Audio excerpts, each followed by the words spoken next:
ठीक।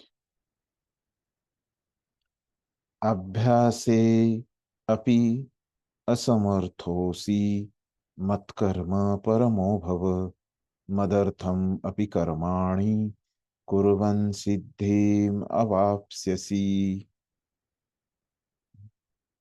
क्या बोल रहे हैं? यदि तुम भक्ति योग के विधि विधानों का भी अभ्यास नहीं कर सकते, है ना, विधि विधान का भी नहीं कर सकते, है ना, तो क्या फिर? अभी आगे इस श्लोक में बताओ। तो मेरे लिए कर्म करने का प्रयत्न करो, है ना। तो क्या करो? ये भक्ति के नियमों का मतलब विधि विधानों का अगर पालन नहीं कर पा रहे, तो क्या करो? भगवान के लिए कर्म करो, क्योंकि मेरे लिए कर्म करने से तुम पूर्ण अवस्था, सिद्धि को प्राप्त हो गए। तो भगवान बोल रहे हैं कि अगर पहले तो क्या बोला उन्होंने? मन और बुद्धि को मेरे में लगाओ। अगर वो नहीं कर पा रहे तो क्या करने को बोला? विधि विधान नियम को मानने के लिए। विधि, भक्ति योग के विधि विधानों का पालन करो। अभी ये श्लोक में और भी उसके नीचे आ रहे, है ना। बोल रहे कि अभी ये विधि विधानों का भी नहीं पालन कर पा रहे, तो क्या करो? भगवान के लिए कर्म करना है। हम्म और ऐसे सिर्फ भगवान के लिए भी कर्म करोगे, है ना, ऊपर का आप नहीं कर पा रहे हो तो भी भगवान के लिए भी कर्म करने से क्या हो जाएगा? आपको आपको सिद्धि आपकी पूर्ण हो जाएगी, भक्ति की पूर्ण अवस्था, पूरी भक्ति हो जाएगी आपकी। आप भगवान के लिए कर्म भी करोगे तो, है ना। ठीक है, समझ गया क्या बोल रहे भगवान? ठीक है, अभी प्रभुपाद हमको क्या समझा रहे हैं हम देखते हैं। कोई पढ़िए हरे आज। कृष्णा प्रभु जी। हाँ हाँ। हरे कृष्णा हाँ, प्रभु जी। प्रश्न है आपका, आप पूछिए। हाँ प्रभु जी, इसमें आवाज जैसे आ रहा है मेरा? हाँ इसमें पूछिए। बोला ना कि हाँ मन बुद्धि। हाँ हाँ। प्रभु जी, मन बुद्धि, हम्म इसमें बोला ना कि मन बुद्धि अगर नहीं लगा पा रहे हैं तो हम्म विधि विधानों का अभ्यास करो। हम्म और अगर उससे भी काम नहीं बन रहा है तो हम्म भक्त मतलब पूजा अर्चन वंदन ये सब करो। तो प्रभु जी, हम्म। इसमें सबसे ज्यादा इम्पोर्टेंट तो मन बुद्धि ही है। जब मन बुद्धि ही नहीं लगेगी तो प्रभु जी वो कैसे कर पाएंगे? वो क्या नहीं कर पाएंगे? मतलब ये विधि विधानों का पालन? प्रभु जी, मन बुद्धि अगर नहीं लगेगी तो कर्म कैसे कर पाएंगे भगवान के लिए? तो क्योंकि जब मन बुद्धि ही नहीं है तो फिर हमारे कर्म कैसे भगवान की तरफ जाएंगे और विधि विधान कैसे कर पाएंगे प्रभु जी? कैसे कर पाएंगे मतलब वो एक बाहरी रूप से कर है। अभी हम कर्मों का देखते हैं, इसमें तात्पर्य में और समझाएंगे ना फिर आपके प्रश्न में। अभी ये हमने देखा ही नहीं ना कर्मों के बारे में पूरा, है ना। विधि विधान तक ही देखा है। तो मतलब आपको वही बोलना है कि ये विधि विधान जो हमने यहाँ पे प्रभुपाद ने बताए हैं अंत में, है ना, भक्ति के विधि विधानों का जी अभ्यास यहाँ पे जो अंतिम परिच्छेद में बताए हैं, जी है ना। ब्रह्म मुहूर्त में जगना, जी स्नान करना, मंदिर में जाना जी तथा जी प्रार्थना करना, है ना। जी तो इसमें वो जी व्यक्ति का मन नहीं, तो ये पालन नहीं कर पाएगा, ऐसे बोल रहे हो आप? जी प्रभु जी। जी प्रभु जी। नहीं नहीं, कर पाते हैं ना, बिना मन के भी पालन करते हैं लोग। मतलब इसमें वो बाहरी रूप से वो लोग करते हैं पालन, है ना। हाँ ये प्रभु जी, पर निचली वो प्रभु जी निचली कंटिन्यू अवस्था है। ज्यादा दिन तक नहीं चल पाता। हाँ मतलब वो ज्यादा दिन तक प्रभु जी कुछ ऐसे दिन तक आपको तो लगता करता है है मन बुद्धि फिर। हाँ हाँ, जी। आपको लग रहा है कि नहीं चल पाता, लेकिन चलाते हैं लोग, है ना। उन्होंने एक बार हाँ मन मैंने में कुछ दृढ़ लोगों को प्रभु निश्चय जी से। हाँ हाँ। हाँ हाँ, जी प्रभु जी, मैंने देखा है प्रभु जी कुछ लोगों को, जैसे अपना मैंने उठाया उनको लेके गया, बट प्रभु जी कुछ दिन हम्म। बाद वो ना प्रभु जी फिर वो डिसकंटिन्यू हो जाता है, वो नहीं लग पाता, वो नहीं कर पाता। हाँ, उनको उनका महत्व पता नहीं ना। अभी ये जो लोग करते हैं ना, ये जान के करते हैं, जी है ना। कि अभी प्रभुपाद ने जो बोला था, आपने सुना होगा कि एक जी शिष्य स्पष्टता से उल्लेख है ना। एक शिष्य प्रभुपाद को पूछते हैं कि मुझे दूसरों को प्रणाम मैं करने की मुझे इच्छा नहीं होती है, बराबर। तो शुरू शुरू में ये इच्छा नहीं होती है मन में हमारे, है ना, दूसरों को प्रणाम करने की। तो प्रभुपाद ने उत्तर क्या दिया? ये बहुत प्रसिद्ध है, आपने सुना होगा ये। तो क्या उत्तर दिया था प्रभुपाद ने उसके लिए? प्रभु जी नहीं सुना है, आप बताइए। If you don't feel enthusiastic, act enthusiastic. हाँ, मतलब अभी आपके मन में क्या हो रहा है, इच्छा नहीं हो रही है ना, जैसे मन उधर नहीं है ना, और बुद्धि से भी समझ नहीं रहा है, तो मन से हमको क्या लगता है, अच्छा बुरा ये सब लगता है, और बुद्धि से ही हम समझते हैं ये मेरे लिए अच्छा है क्या, है ना, ये मेरे लिए महत्वपूर्ण है क्या, ऐसे हम बुद्धि से, विवेक जो है ना, उससे निर्णय करते हैं बुद्धि से। तो क्या हो रहा है, तो वो समझ भी नहीं पा रहा है कि मुझे अच्छा लग रहा है क्या, नहीं लग पा रहा है ना, मन और बुद्धि से वो समझ नहीं पा रहा है कि ये नमस्कार करना चाहिए नहीं करना चाहिए। तो प्रभुपाद जी ने उनको क्या बताया था कि आप कीजिए बाहरी रूप से उसका अभ्यास कीजिए, फिर बाद में आपको वो अच्छा इच्छा हो जाएगी, है ना, दूसरों को दंडवत प्रणाम करने की, भगवान को दंडवत प्रणाम करने की, है ना। ऐसे बाहरी रूप से करने से, इसका अभ्यास करने से फिर क्या होता है, मन भी उधर लगता है। अपने भगवत गीता के तीसरे अध्याय में भी देखा कि अगर अपना मन वहां पे नहीं लग रहा है तो क्या करना चाहिए, जो स्थूल इंद्रियां है ना, वो लगाना चाहिए, है ना। फिर बाद में जो सूक्ष्म इंद्रियां हैं, अपना उद्देश्य क्या है भक्ति का, कि अपनी इंद्रियों को भगवान की सेवा में लगाना, बराबर है ना। तो मन भी क्या है, अपना एक इंद्रिय है ना। तो ये जो स्थूल बाकी के पांच जो इंद्रिय है, वो हम सेवा में लगाएंगे तो क्या हो जाएगा, ऐसे लंबे समय का हम अभ्यास करेंगे तो मन भी क्या होता है वहां पे सेवा में लगता है ना। तो इसीलिए भगवान वो बोल रहे कि अगर आप डायरेक्टली ये सूक्ष्म इंद्रियां नहीं लगा पा रहे मेरी सेवा में, तो क्या करो आप, ये स्थूल इंद्रियां लगाओ, है ना। ये स्थूल इंद्रियां हम भगवान की सेवा में लगाएंगे तो क्या हो जाएगा, हम बाद में जो सूक्ष्म इंद्रियां भी हैं, है ना, वो भी हम भगवान की सेवा में लगा पाएंगे। ठीक है प्रभु जी। ऐसे जी अभी प्रभु तक, जी। हाँ, अभी कर्म का हम जी देखने के बाद कर्म के साथ भी उसकी तुलना हम देखेंगे, है ना। तो अभी तक हमने जो दो देखे हैं उसके आधार पे, ऐसे है ना। तो अभी कर्म, भगवान के लिए कर्म करने के बारे में हम देखते हैं तात्पर्य से। पढ़िए कोई। हरे कृष्णा प्रभु जी, दंडवत प्रणाम। हाँ, दंडोत प्रणाम। तात्पर्य श्री शील प्रभुपाद के द्वारा, हम्म। यदि कोई गुरु के निर्देशन अनुसार भक्ति योग के विधि विधानों का अभ्यास नहीं कर पाता, तो भी हम्म। परमेश्वर के लिए कर्म करके उसे पूर्ण अवस्था प्रदान कराई जा सकती है। यह कर्म किस प्रकार किया जाए, इसकी व्याख्या 11वें अध्याय के 95वें श्लोक में पहले से ही की जा चुकी है।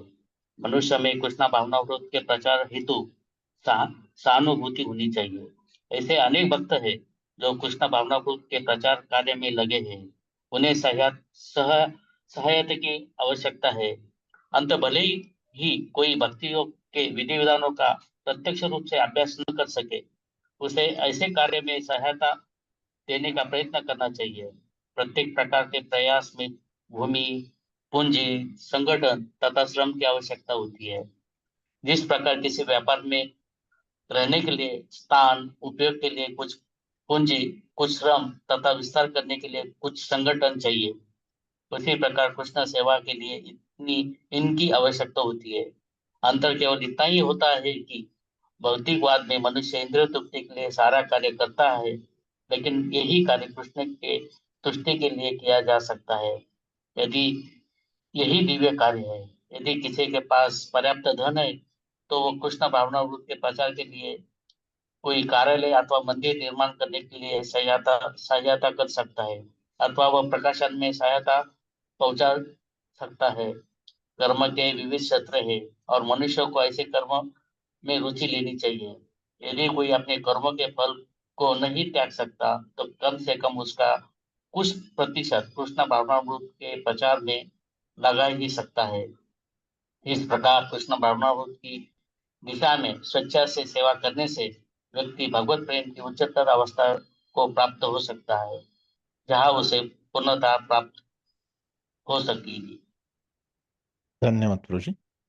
हरे तो कृष्णा। देखिए अभी क्या बोल रहे प्रभुपाद यहाँ पे, तो कर्म क्या है वो, है ना, कैसे हम भगवान के लिए कर्म कर सकते हैं, है ना, ये प्रभुपाद जी हमको बता रहे हैं यहाँ पे, है ना। तो शुरुआत ही प्रभुपाद कैसे करते हैं, जो भगवान ने बोला है उससे, है ना। यदि कोई गुरु के निर्देश अनुसार भक्ति योग के विधि विधानों का अभ्यास नहीं कर पा रहा, है ना, तो नहीं कर पा रहा है, तो क्या है, परमेश्वर के लिए कर्म करके उसे पूर्ण अवस्था प्रदान कराई जा सकती है ना। तो ये यहाँ तक तो ये भाषांतर में ही हमने देखा, है ना। तो आगे देखते हैं अभी फिर, यह कर्म किस प्रकार किया जाए, है ना। तो कैसे करना है ये कर्म, इसकी व्याख्या 11वें अध्याय के 55वें श्लोक में पहले ही की जा चुकी है ना। तो वहां पे बोला है भगवान, मनुष्य में कृष्ण भावनामृत के प्रचार हेतु सहानुभूति होनी चाहिए, है ना। तो ये कृष्ण भावनामृत जो आंदोलन है, तो ये क्या करता है, भगवान के लिए कार्य करता है। तो भगवान का कार्य क्या है कि ये कृष्ण भावनामृत आंदोलन को चलाना, बढ़ाना, है ना। जो चल रहा है उसको मेंटेन रखना, और जहां पे नहीं चल रहा वहां पे उसको चलाना, के प्रचार हेतु सहानुभूति होनी चाहिए। ऐसे अनेक भक्त है जो कृष्ण भावनामृत के प्रचार कार्य में लगे हैं, है ना। उन्हें सहायता की आवश्यकता है। अतः भले ही कोई भक्ति योग के विधि विधानों का प्रत्यक्ष रूप से अभ्यास न कर सके, उसे ऐसे कार्य में सहायता देने का प्रयत्न करना चाहिए, है। तो आप नहीं कर पा रहे हैं ये नियमों का पालन खुद से, है, तो आप क्या कीजिए, ये कृष्ण भावनामृत आंदोलन को बढ़ाइए, है। किताबें बांटिए, प्रसाद भोग बनाइए, भगवान को खिलाइए, है। ये सब कार्य कीजिए। जो आगे लिखते हैं प्रभुपाद, प्रत्येक प्रयास के लिए भूमि, पूंजी, संगठन तथा श्रम, है ना। तो कोई भी कार्य करना है ना। जैसे आपको इस भौतिक जगत में जीना है ना, तो भी क्या लगता है, आपको एक घर लगता है, भूमि लगती है, पूंजी मतलब कुछ पैसा लगता है ना। संगठन एक परिवार लगता है। और बाद में आपको श्रम करना पड़ता है उसके लिए, है ना, जो जरूरत है उसके लिए, है। तो ये चलाए रखने के लिए, है ना, ये आपके घर में भी आपको करना पड़ता है। तो उसी प्रकार से क्या है, ये कृष्ण भावनामृत आंदोलन, है ना, जो चालू किया है प्रभुपाद ने, है ना, तो उसमें भी ये करना पड़ता है। तो कुछ तो जगह चाहिए मंदिर के लिए, है ना, भूमि चाहिए, है ना। ये आंदोलन का कुछ कार्यालय होना चाहिए, उसके लिए वो मंदिर है ना।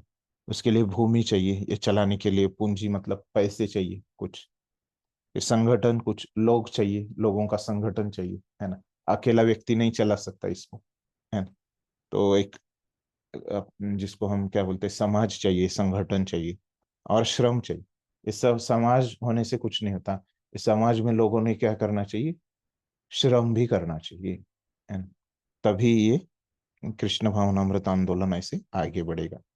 जिस प्रकार किसी भी व्यापार में रहने के लिए स्थान, उपयोग के लिए कुछ पूंजी, कुछ श्रम तथा विस्तार करने के लिए कुछ संगठन चाहिए, तो वैसे आपके घर में कुछ व्यवसाय चलाना है तो भी ऐसे चाहिए व्यापार में। उसी प्रकार कृष्ण सेवा के लिए भी इनकी आवश्यकता होती है। तो अंतर केवल इतना ही होता है कि भौतिकवादी में मनुष्य इंद्रिय तृप्ति के लिए सारा कार्य करता है, लेकिन यही कार्य कृष्ण की तुष्टि के लिए किया जा सकता है, यही दिव्य कार्य है। तो दोनों में अंतर क्या है, उसके उद्देश्य में अंतर। तो बाहर में जो लोग भक्त नहीं है, वो क्या करते हैं, केवल अपनी इंद्रिय तृप्ति के लिए, अपना पेट भरने के लिए करते हैं। और जो भक्त करते हैं, ये जो कृष्ण भावनामृत आंदोलन में जो किया जाने वाला है, वो क्या है, एक भगवान की भक्ति के रूप में है, भगवान के लिए है ना। इसमें किसी की इंद्रिय तृप्ति नहीं है, ये क्या है, दिव्य कार्य है। यदि किसी के पास पर्याप्त धन है, तो वह कृष्ण भावनामृत के प्रचार के लिए कोई कार्यालय अथवा मंदिर निर्मित कराने में सहायता कर सकता है, अथवा वह प्रकाशन में सहायता पहुंचा सकता है ना। तो अपना जो धन है, पूंजी, है ना, वो किसके लिए, मंदिर तैयार करने के लिए, पब्लिकेशन के लिए, प्रकाशन के लिए, है ना, वो दे सकता है। कर्म के विविध क्षेत्र हैं, और मनुष्य को ऐसे कर्मों में रुचि लेनी चाहिए। यदि कोई अपने कर्मों के फल को नहीं त्याग सकता, तो कम से कम उसका कुछ प्रतिशत कृष्ण भावनामृत के प्रचार में तो लगा ही सकता है। तो पूरी तरह भी कुछ लोग, है ना, भगवान ने तो बोला कि पूरी तरह भगवान के लिए कर्म करो, लेकिन प्रभुपाद क्या बोल रहे, अगर पूरी तरह से भी आप नहीं कर पा रहे हो, है ना, तो क्या कीजिए, थोड़े से कुछ प्रतिशत से चालू कीजिए आप, है ना। फिर धीरे धीरे आप पूरी तरह से भगवान के लिए कर्म करोगे। इसी प्रकार कृष्ण भावनामृत की दिशा में स्वेच्छा से सेवा करने से व्यक्ति भगवत प्रेम की उच्चतर अवस्था को प्राप्त हो सकेगा, जहां से पूर्णता प्राप्त हो सकेगी। और ऐसे भगवान के लिए कर्म करने से क्या हो जाएगा, आपको एक उच्चतर अवस्था प्राप्त होगी। और वो अवस्था क्या है, ये पूर्णता की अवस्था है भक्ति में, है। इस तरह से अभी हमको क्या समझाया प्रभुपाद ने सार में, कि ये जो कर्म करो, ये जो भगवान ने बोला है, किसके लिए, मेरे लिए, ऐसे भगवान बोलते हैं, है ना। तो ये भगवान के लिए क्या कर्म है, ये प्रभुपाद जी ने हमको उनके तात्पर्य से स्पष्ट किया है। ठीक है, हाँ पूछिए प्रभु जी, आपका क्या प्रश्न है। प्रभु जी, लास्ट टाइम आप युक्त वैराग्य के ऊपर बता रहे थे ना कि हमें खुद परीक्षण करना चाहिए, प्रामाणिक रहना चाहिए।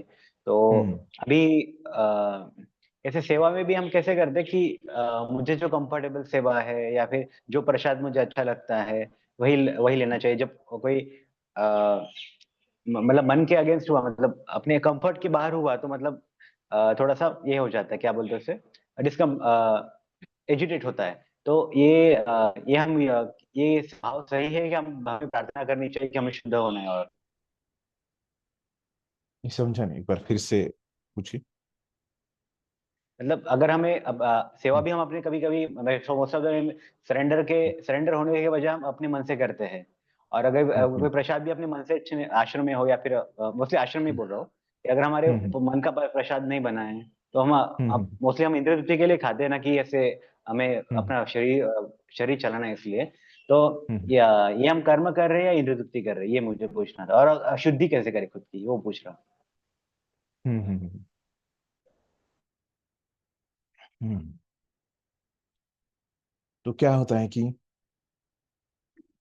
जो यहाँ पे वरिष्ठ भक्त बताते हैं, है ना, ये तो आपका प्रैक्टिकल क्वेश्चन है ना।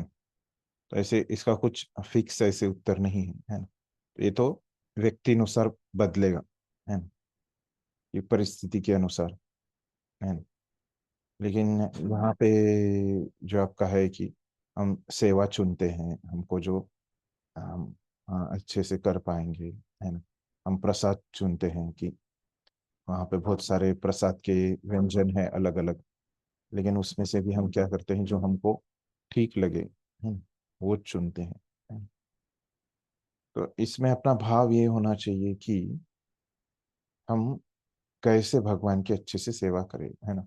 आपने कहा कि हम कैसे अपने इंद्रिय तृप्ति को, हमको जो अच्छा लगता है, अपने मन को जो अच्छा लगता है ना, उसके अनुसार चुनते हैं, है ना। तो हम चुन सकते हैं, उसमें कोई गलती नहीं। लेकिन वो चुनने का जो निकष होना चाहिए, वो क्या होना चाहिए, अपना मन नहीं होना चाहिए, है ना। तो क्या होना चाहिए कि मैं किस प्रकार से भगवान की सेवा अच्छे से कर सकूं, है ना?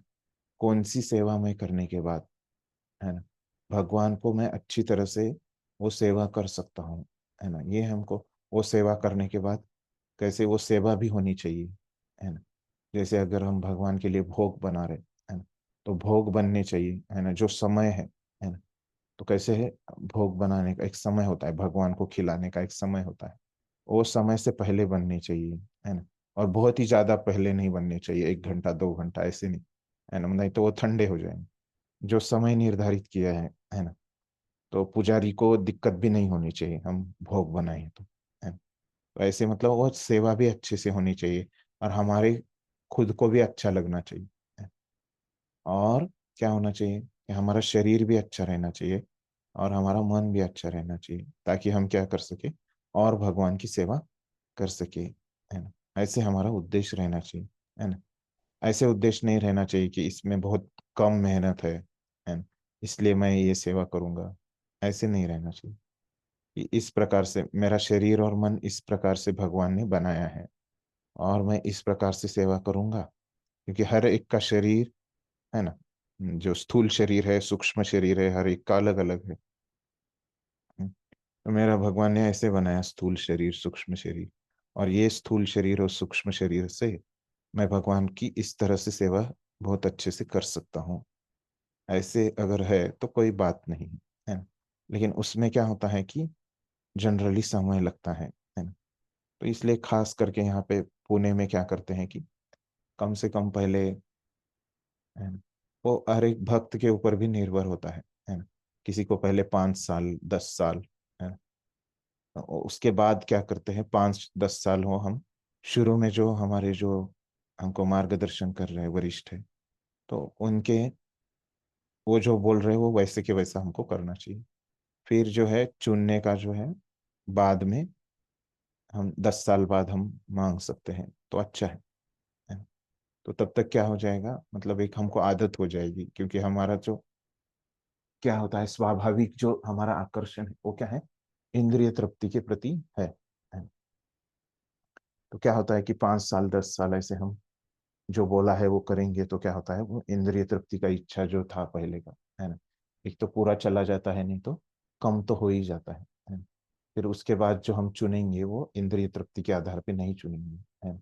हम चुनेंगे किसके आधार पे, कि हम भगवान का सेवा अच्छे से कैसे कर सकते हैं, है ना? इस निकष के आधार पे हम चुनेंगे। हम्म? तो चुनना वैसे कोई गलत नहीं है, लेकिन वो सही निकष से और सही समय में हमको चुनना चाहिए। थैंक यू प्रभु। हरे कृष्ण। हम्म। हाँ माता जी, आपका क्या प्रश्न?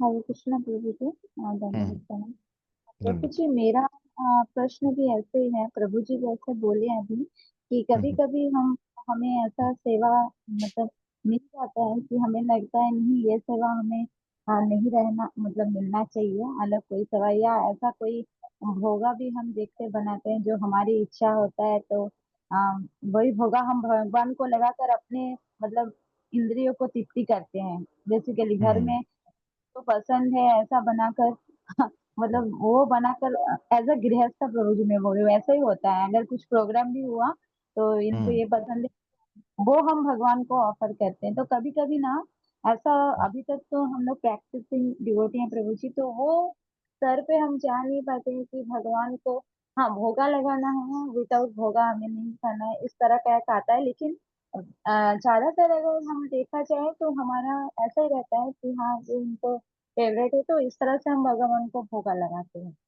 और हम्म। दूसरा प्रभु जी एक होता है कि हम्म। अगर देखते हैं हम कभी कभी हमारी लाइफ में अगर हमें कुछ सेवा दिया जाता है सर्विस, तो वो सर्विस फिर बाद में जाकर अगर हमें बोला जाता है कि ये सर्विस अभी आपको कंटिन्यू नहीं करना है, आपको दूसरा सर्विस के लिए लगाया जा रहा है। लेकिन पहले जो मेरा सर्विस था प्रभु जी उसके प्रति हम इतना अटैच हो जाते हैं कि हम उसको छोड़ना नहीं चाहते उस सर्विस को। सोचते हैं कि अरे ये तो मैं कितना अच्छे से कर रही थी, फिर क्यों इसमें से मेरे को हटाया जा रहा है। मतलब इस तरह का एक मेंटेलिटी हमारे अंदर, ये भी तो भगवान का सेवा है ना। तो इसमें हमें तब हम ये नहीं सोचते हैं कि नहीं अभी अभी मेरा जरूरत इसमें नहीं है, इसीलिए हमको दूसरे सेवा में लगाया जा रहा है। तब ये नहीं, हम्म। हम उस सेवा से इतना अटैच, मतलब एक्चुअली प्रभु जी क्या होता है सेवा भाव से नहीं, हम उस सेवा के प्रति ज्यादा अटैच हो जाते हैं, जिसके कारण हम्म। हमें दूसरे को क्या होता है, हम डिवोटीज को भी कभी कभी मतलब गलत मतलब आ जाता है मन में कि अरे ये ऐसे क्यों कर रहे हैं हमारे साथ, इनको ऐसा नहीं करना चाहिए ना, हम ऐसे कर रहे थे। फिर बहुत तरह के मतलब चीज आ जाता है, वैष्णव अपराध बहुत कुछ आ जाता है प्रभु जी। तो ये हम्म। अटैचमेंट हम सेवा भाव में कैसे लाए, मतलब सेवा के प्रति ज्यादा अटैचमेंट आ जाता है, सेवा भाव के हम्म। प्रति नहीं आता, ये हमारा हो जाता है बहुत। हम्म। तो अभी ये क्या है कि यहाँ पे कैसे है कि अभी आपकी परिस्थिति अलग है ना, वो तो उन्होंने आश्रम के पॉइंट दृष्टिकोण से पूछा था, है ना। तो एक ये अभी क्या है कि प्रैक्टिकल क्वेश्चन का कोई एक फिक्स उत्तर नहीं होता, है ना, कि आपको ऐसे ही करना है ना। तो आपको क्या करना है कि सभी वैष्णवों से आपका ठीक से संबंध रहे, है ना। इस प्रकार से अभी समझो आपको मन में वैसे विचार भी आ गया है कि पहले अभी ये जो अंत में 2 3 आपने मुद्दे यहाँ पे प्रश्न में उठाए हैं, तो एक एक मुद्दे पे हम चर्चा करेंगे। फिर जो आखिरी वाला मुद्दा था, कभी कभी हमको बोला जाता है कि एक सेवा जो हमको अच्छी लगती है ना। अभी समझो मुझे बोला गया, मैं गृहस्थ हूँ, है ना, और मुझे अगर बोला जाता है कि मेरा पहला था बैकअप का सेवा था मेरा, है ना, वो मुझे बहुत अच्छा लगता था, है ना। और वो बैकअप की सेवा से अभी मुझे बोलता है कि आप प्रसादम सर्विंग करो, है ना, लेकिन मुझे बैकअप का ही सेवा करना है। तो मुझे बहुत अ, अच्छा लगता है बैकअप का ही सेवा, है ना। तो ठीक है, कोई बात नहीं, तो मैं क्या कर सकता हूँ। तो वो जो मुझे सेवा दे रहे हो मंदिर के जो वहाँ पे ये अथॉरिटी है ना। तो अगर समझो मैं, मुझे क्या करना है पहले, ये बैकअप का सेवा करके पहले उन्होंने कहा कि बैकअप का सेवा छोड़ो, है ना, और ये सर्विंग का सेवा करो, है ना। तो वो करना है सर्विंग का सेवा, है ना। कभी कभी हमको क्या लगता है कि सेवा बदल गया, है ना। तो कभी कभी ये बदल हो गया ना, तो ही हमको बहुत बुरा लगता है ना। लेकिन हम समझ सकते हैं कि ये बदल जो है ना इस दुनिया में होने ही वाला है ना। जैसे दूसरे अध्याय में हमने देखा कि हम बचपन में क्या थे, और छोटे बालक थे, फिर युवा हो गए, फिर और उसके आगे और प्रौढ़ हो गए, है। प्रौढ़ होके हम बूढ़े होने वाले हैं, है ना। तो ये बदल तो होने ही वाला है हमारे शरीर में, है ना। तो उसी प्रकार से ये भौतिक जगत में कुछ भी क्या है, स्थिर नहीं है, सब कुछ क्या है, अस्थिर है ना। तो इसीलिए वो सेवा में बदल हो गया तो कोई बात नहीं, है ना। पहले हमको वो करके देखना है ना। सर्विंग का सेवा मुझे जो मिला, है ना, अगर वो करने के बाद भी मुझे अच्छा नहीं लग रहा है ना, मुझे वो बैकअप का सेवा ही बहुत अच्छा लग रहा है, तो उनको पूछना है ना, कि मुझे वही सेवा अच्छा लगता है ना। तो फिर वो दे देंगे। फिर वो जो जिस भक्त का बैकअप का सेवा मिला है ना, तो उसको, उसने अगर सर्विंग किया, है ना, तो उसको उसको क्या है, किसी किसी को क्या रहता है कि कोई भी सेवा दे दो, उनको कोई समस्या नहीं रहती है। तो लेकिन अगर हमारे साथ वैसे हम, हमारा है कि हमको वही सेवा चाहिए, तो वहाँ पे हम क्या कर सकते हैं, कुछ चर्चा कर सकते हैं, है ना। और वो चर्चा में देख सकते हैं कि अगर चेंज होके कुछ होता है कि हमको जो अच्छा लगता है ना, वो सेवा मिलता है कि, है ना। अगर वो चर्चा में से अगर भी नहीं मिल रहा है ना, फिर क्या है कि, और हमको वो बैकअप का ही सेवा करना है ना। तो क्या है कि वहाँ पे हम किसी के साथ झगड़ा नहीं करना है ना। वैष्णव तरीकों से वहाँ पे चर्चा करना है ना। वैष्णव किसी के साथ झगड़ा नहीं करते। नहीं तो फिर हम क्या कर सकते हैं, दूसरा जो केंद्र है ना, दूसरे मंदिर में जाके हम बैकअप का सेवा कर सकते हैं। हमको बैकअप का सेवा करना है, लेकिन वहाँ पे जो अथॉरिटी है उनका पालन करते हुए उस मंदिर में जो मिल रहा है सेवा, वही हम सेवा कर सकते हैं, है ना। फिर दूसरे मंदिर में हम जाके कहीं बैकअप का सेवा कर सकते हैं। ऐसे हमको एडजस्ट करना है, अगर हमको वो सेवा से है तो, है। तो बहुत ये क्या रहता है कि वहाँ पे प्रैक्टिकली जब अप्लाई करना है आपको, तो उसमें बहुत सारे वहाँ पे चीज़ें रहती है ना, जिसको हम बोलते हैं कि बहुत कॉम्प्लिकेटेड रहता है ना। कि ऐसे बोलना कि अगर कोई बोलता है कि मेरा सेवा बदल गया, है ना, कि तुरंत मुझे वही सेवा चाहिए, ऐसे तुरंत वहाँ पे निष्कर्ष पे आ जाना कि ये सेवा से आसक्त नहीं है, सॉरी, ये सेवा भाव इसमें कुछ भी नहीं है, और ये सेवा भाव से आसक्त नहीं बल्कि सेवा से आसक्त है ना। तो ऐसे एकदम डायरेक्टली निष्कर्ष पे आ जाना, तो क्या हो जाता है इसमें, ये जो वहाँ पे भौतिक परिस्थिति है ना, तो ये बहुत जो कॉम्प्लिकेटेड वहाँ पे जो बोलते हैं कि हम, अ, इसको हिंदी में क्या बोलेंगे पता नहीं, जो कॉम्प्लिकेटेड आपको समझ रहा होगा। तो ये जो कॉम्प्लिकेटेड वहाँ पे जो परिस्थिति है ना, कि तो उसका बहुत क्या हो गया, ये सरल उसका उत्तर हो गया, है ना। तो इतनी सरल परिस्थिति वहाँ पे नहीं है ना। इसका ऐसे कुछ एक उत्तर नहीं बता सकते, है ना। तो वहाँ पे चर्चा करके, वहाँ पे जो मैच्योरिटी के साथ इसको ऐसे डील करना पड़ेगा। तो ये एक मैंने कुछ बताया कि कैसे थोड़ा सा अंतर रहता है ना, कि किसी किसी को एक बाहर से लगता है। और कभी कभी सच्चाई भी रहती है कि लोग क्या करते हैं कि जानबूझ के जिस सेवा में है जरा कम आरामदायी सेवा चुनने का प्रयास करते हैं। तो वो भी हमको नहीं होना है। तो ऐसे डिपेंड करता है, ये अलग अलग इसके उत्तर हो सकते हैं। और दूसरा उससे पहले आपने क्या पूछा था? प्रभु जी, उसके पहले था कि हम जब भगवान को कुछ ऑफर करते हैं हाँ, तो वो तो हमको हमारे मन देखना है। वो आगे हम समझ याद आ गया। तो आगे हमको देखना है वो भक्ति के बारे में जब हम ज्यादा सीखेंगे तो हाँ, उपदेशामृत में ही ये आने वाला है ना?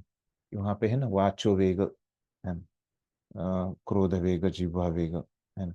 तो वहाँ पे जिह्वा वेग में वो बताते हैं कि भगवान को भोग दिखाना है ना, क्योंकि हमको बाद में वो खाने को मिलना है वाला है। ऐसे उसमें टेस्टी टेस्टी भोग बनाने का और भगवान को दिखा के, और उसके पीछे उद्देश्य रहता है कि हमको वो मिलने वाले हैं, है ना। तो ये क्या है, सब अपने इंद्रिय तृप्ति की, वाचो वेग की अम, इच्छाएं हैं, है ना। तो हम क्या कर सकते हैं उसमें, अभी ये प्रैक्टिकल है ना। तो हम क्या कर सकते हैं, ये आपको उत्तर लिखना है, शायद ओपन बुक में आपके आएगा शायद ये क्वेश्चन, है ना, जीवा वेग का। तो आप क्या कर सकते हैं, आप कुछ शेड्यूल बना सकते हैं, है ना, कि सोमवार को मैं ये सब्जी बनाऊंगा, ये आइटम बनाऊंगा, मंगलवार को ये भगवान के लिए। वैसे आप फिक्स कर सकते हैं, है ना। वैसे करेंगे तो क्या हो जाएगा, आपको वही बनाना पड़ेगा वो शेड्यूल से के हिसाब से। आपको हर बार जब बनाते हैं, है ना, तो उस समय सोचने की आवश्यकता नहीं पड़ेगी कि मैं क्या बनाऊंगा, है ना। वो शेड्यूल के हिसाब से हम मेनू फिक्स कर सकते हैं, है ना। फिर ये चला जाएगा कि हम जो मेनू अपने मन से लगाते हैं, है ना, तो वो इच्छा चली जाएगी। ठीक है। यस प्रभु जी। अपने पूरे 7 दिन का मेनू फिक्स कर सकते हैं, फिर बार बार सोचने की जरूरत नहीं पड़ेगी। ठीक। और किसी को कुछ पूछना? ठीक है, हम आगे चलते हैं। तो अभी तक क्या हो गया कि भगवान ने बोला कि मन और बुद्धि मेरे में लगाओ, वो नहीं लगा पा रहे तो क्या करो, विधि विधानों का पालन करो, और नहीं वो नहीं कर पा रहे तो मेरे लिए कर्म करो। इस तरह से अभी भगवान ने अभी तक बताया, है ना, भक्ति कैसे करना है उसमें। क्या अभी और क्या बताएंगे, भक्ति कैसे करना है इसमें देखते हैं, है ना? अथ एतद् अपि अशक्तोऽसि कर्तुम सॉरी, कर्तुम मत, हाँ हाँ, कर्तुम मत योगमाश्रितः सर्वकर्म फल त्यागम तत् ततः कुरु यतात्मवान। है। क्या बोल रहे हैं, यथ एतद् अपि अशक्तः असि कर्तुम मत योगम आश्रितः सर्वकर्म फल त्यागम ततः कुरु यथात्मवान। किंतु यदि तुम मेरे इस कृष्ण भावनामृत, है ना, मेरे इस भावनामृत मतलब वही कृष्ण भावनामृत हो गए, में कर्म करने में असमर्थ हो, मतलब क्या, कि अगर तुम ऐसे मेरे लिए कर्म भी नहीं कर पा रहे हो, है ना, तो क्या करो, तुम अपने कर्म के समस्त फलों का त्याग कर कर्म करने का तथा आत्मस्थित होने का प्रयत्न करो। क्या बोला भगवान ने, पहले तो तुम कर्म नहीं कर पा रहे हो मेरे लिए तो क्या करो, तुमको जो कर्म करने हैं वो करो, है ना। और तुम क्या करो, अपने कर्म, है ना, अपने खुद से कर्म करो, है ना। और ये कर्मों का जो फल आ रहा है ना, कुछ जो काम करना है वो करो, है ना। वो कर्मों का फल क्या करो आप, वो मुझे दे दो, है ना? तथा आत्मस्थित होने का प्रयत्न करो, है ना, ये कर्म फल मुझे दे दो, और तुम आत्मस्थित, है ना, मतलब आत्मा के लिए, आत्मा में स्थित होने के प्रयास करो, आत्मा के लिए कुछ समय देने का प्रयास करो, है ना? ठीक है, क्या बोला भगवान ने, स्पष्ट हो गया कि अगर तुम कर्म नहीं कर पा रहे हो तो क्या करो, कोई भी कर्म करके कर्म फल मुझे दे दो, है ना, और आत्मस्थित हो जाओ, है ना। आत्मा के इसमें कार्यों में स्थित हो जाओ। ठीक है, तो देखते हैं तात्पर्य में और समझाएंगे। पढ़िए।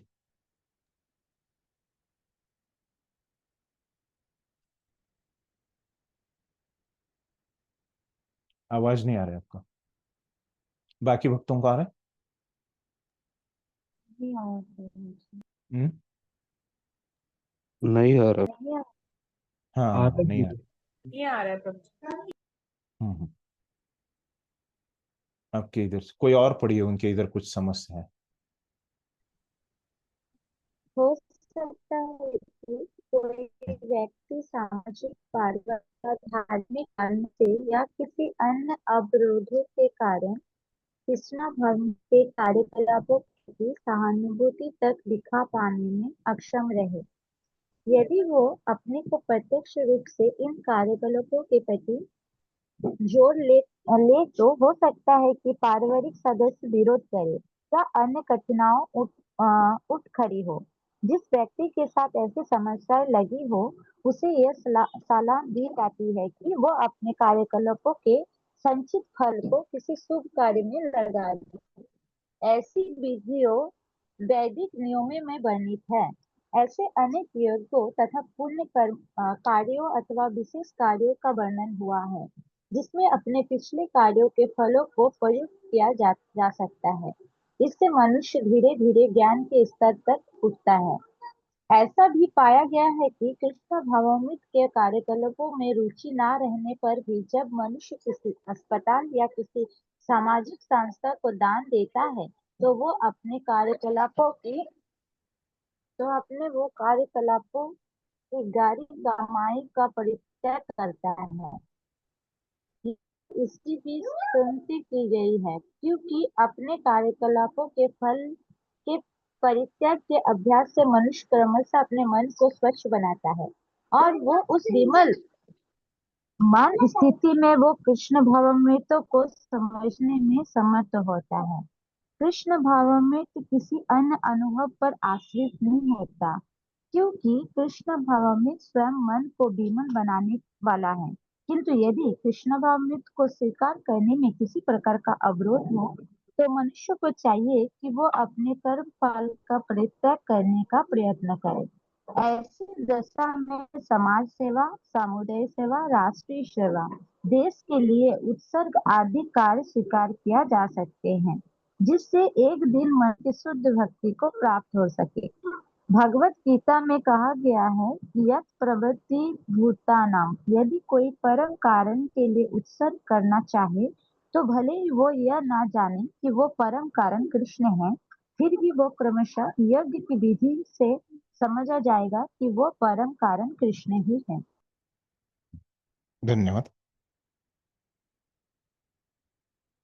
हम्म, तो देखिए अभी प्रभुपाद हमको क्या बता रहे हैं यहाँ पे। तात्पर्य: हो सकता है कि कोई व्यक्ति सामाजिक, पारिवारिक या धार्मिक कारणों से या किसी अन्य अवरोधों के कारण कृष्ण भावनामृत के कार्यकलापों के प्रति सहानुभूति तक दिखा पाने में अक्षम हो। है। तो अभी पिछले श्लोक में क्या बताया भगवान ने कि कृष्ण भावनामृत के कार्य करो, मेरे लिए कार्य करो, है ना, इस प्रकार से, है ना। तो अभी क्या बोल रहे हैं, अगर कोई इस प्रकार का कार्य नहीं कर पा रहा है ना, तो क्या करो, कोई भी कार्य करो और अपने फल को मुझे दे दो, है ना। इस प्रकार से भगवान ने बोला। तो अभी प्रभुपाद वही बता रहे कि क्या हो सकता है कि कभी कभी, है ना, एक व्यक्ति के सामाजिक परिस्थिति उसको समझ में आता है ना, वो भक्तों के संबंध में आता है, वो ग्रंथ पढ़ता है, उसको समझ में आता है कि वो भगवान के लिए उसे कार्य करना है। लेकिन कभी कभी क्या होता है, वो ऐसे समाज में रहता है ना, उसके परिवार की वजह से, है ना, लेकिन और भी कुछ कारण हो सकते हैं, तो क्या है, वो भगवान के लिए कर्म नहीं कर पाता, है ना। वहां पे प्रैक्टिकल, वहां पे समस्या आ जाती है ना। तो ऐसे समय पे क्या है, अन्य अवरोध, है ना, मतलब अन्य भी कोई कठिनाई आ जाएगी, है ना। ऐसी कोई भी कठिनाई जिससे क्या हो जाएगा, वो भगवान के लिए कार्य नहीं कर पा रहे, है ना। ऐसे समय में क्या होता है, उसने क्या करना चाहिए, जो अभी वो कार्य कर रहे हैं, है ना, कृष्ण भावनामृत कार्य में जो नहीं है, अभी कोई भी वो जो कार्य कर रहा है, वो कार्य करते हुए उसने क्या करना चाहिए, कृष्ण भावनामृत के प्रति सहानुभूति, है ना। कृष्ण भावनामृत का वो नहीं कर पा रहा है ना, लेकिन वो क्या है, अपने कार्य का कुछ जो भी फल आता है ना, जो भी अभी कार्य करके वो पैसे कमा रहा है ना, तो उसका वो कर्म फल, है ना, जो भी कर्म उसका फल जो उसको मिल रहा है, उसका फल उसने मतलब कुछ ना कुछ उसने दान देना चाहिए कृष्ण भावनामृत के लिए, है ना। यदि वह अपने को प्रत्यक्ष रूप से इन कार्यकलापों के प्रति जोड़ ले, तो हो सकता है कि पारिवारिक सदस्य विरोध करे, है ना। तो क्या है कि वो डायरेक्टली अगर कृष्ण भावनामृत का कार्य करेगा, तो उसके परिवार के लोग स्वीकार नहीं करेंगे, या अन्य कठिनाइयां उठ खड़ी हो, है ना। जिस व्यक्ति के साथ ऐसी समस्याएं लगी है ना, ऐसी जिसको समस्या है किसमें, कृष्ण के लिए कार्य करने में, है ना, तो उसे यह सलाह दी जाती है कि वह अपने कार्यकलापों के संचित फलों को शुभ कार्य में लगा दे, है ना। तो उसके लिए सजेशन क्या है, सलाह मतलब सजेशन क्या है उसको, कि उसने क्या करना चाहिए, अपने जो कार्य अभी कर रहा है ना, वो करते हुए उसमें से क्या है, जो भी संचित फल उसमें जमा होता है उसके कार्यों की वजह से, है ना, वो शुभ कार्य मतलब क्या है, कृष्ण भावनामृत आंदोलन में उसने कुछ दान देना चाहिए, है ना। ऐसी विधियां वैदिक नियमों में वर्णित हैं। तो ये वैदिक नियमों में ऐसे कहा गया, वही भगवान ने यहाँ पे बताया, है। ऐसे अनेक यज्ञों तथा पुण्य कर्मों अथवा विशेष कार्यों के वर्णन है, जिन्हें अपने पिछले कार्यों के फलों को प्रयुक्त किया जा सकता है। तो क्या बोल रहे प्रभुपाद, ऐसे अनेक यज्ञों तथा पुण्य कर्मों तथा विशेष कार्यों का वर्णन हुए हैं, जिनमें अपने पिछले कार्यों के फलों को प्रयुक्त किया जा सकता है। तो ऐसे हमारे जो कार्य है उसके फल जो है ना, जो देना दूसरों को, है ना, तो वो हम दे सकते हैं, है ना, कुछ पुण्य कार्यों में, कुछ यज्ञों में, और कुछ विशेष कार्यों में, है ना। जैसे अभी मैं ये अन्नदान करना चाहता हूँ, है ना, लेकिन क्या है अन्नदान करना, भगवान को लिए भोग बनाना, उनका भोग दिखाना भगवान को, उसका प्रसाद बनाना और वितरित करना, अन्नदान करना, ये क्या हो गया, भगवान के लिए कर्म हो गया, है ना, भगवान का प्रसाद वितरित करना।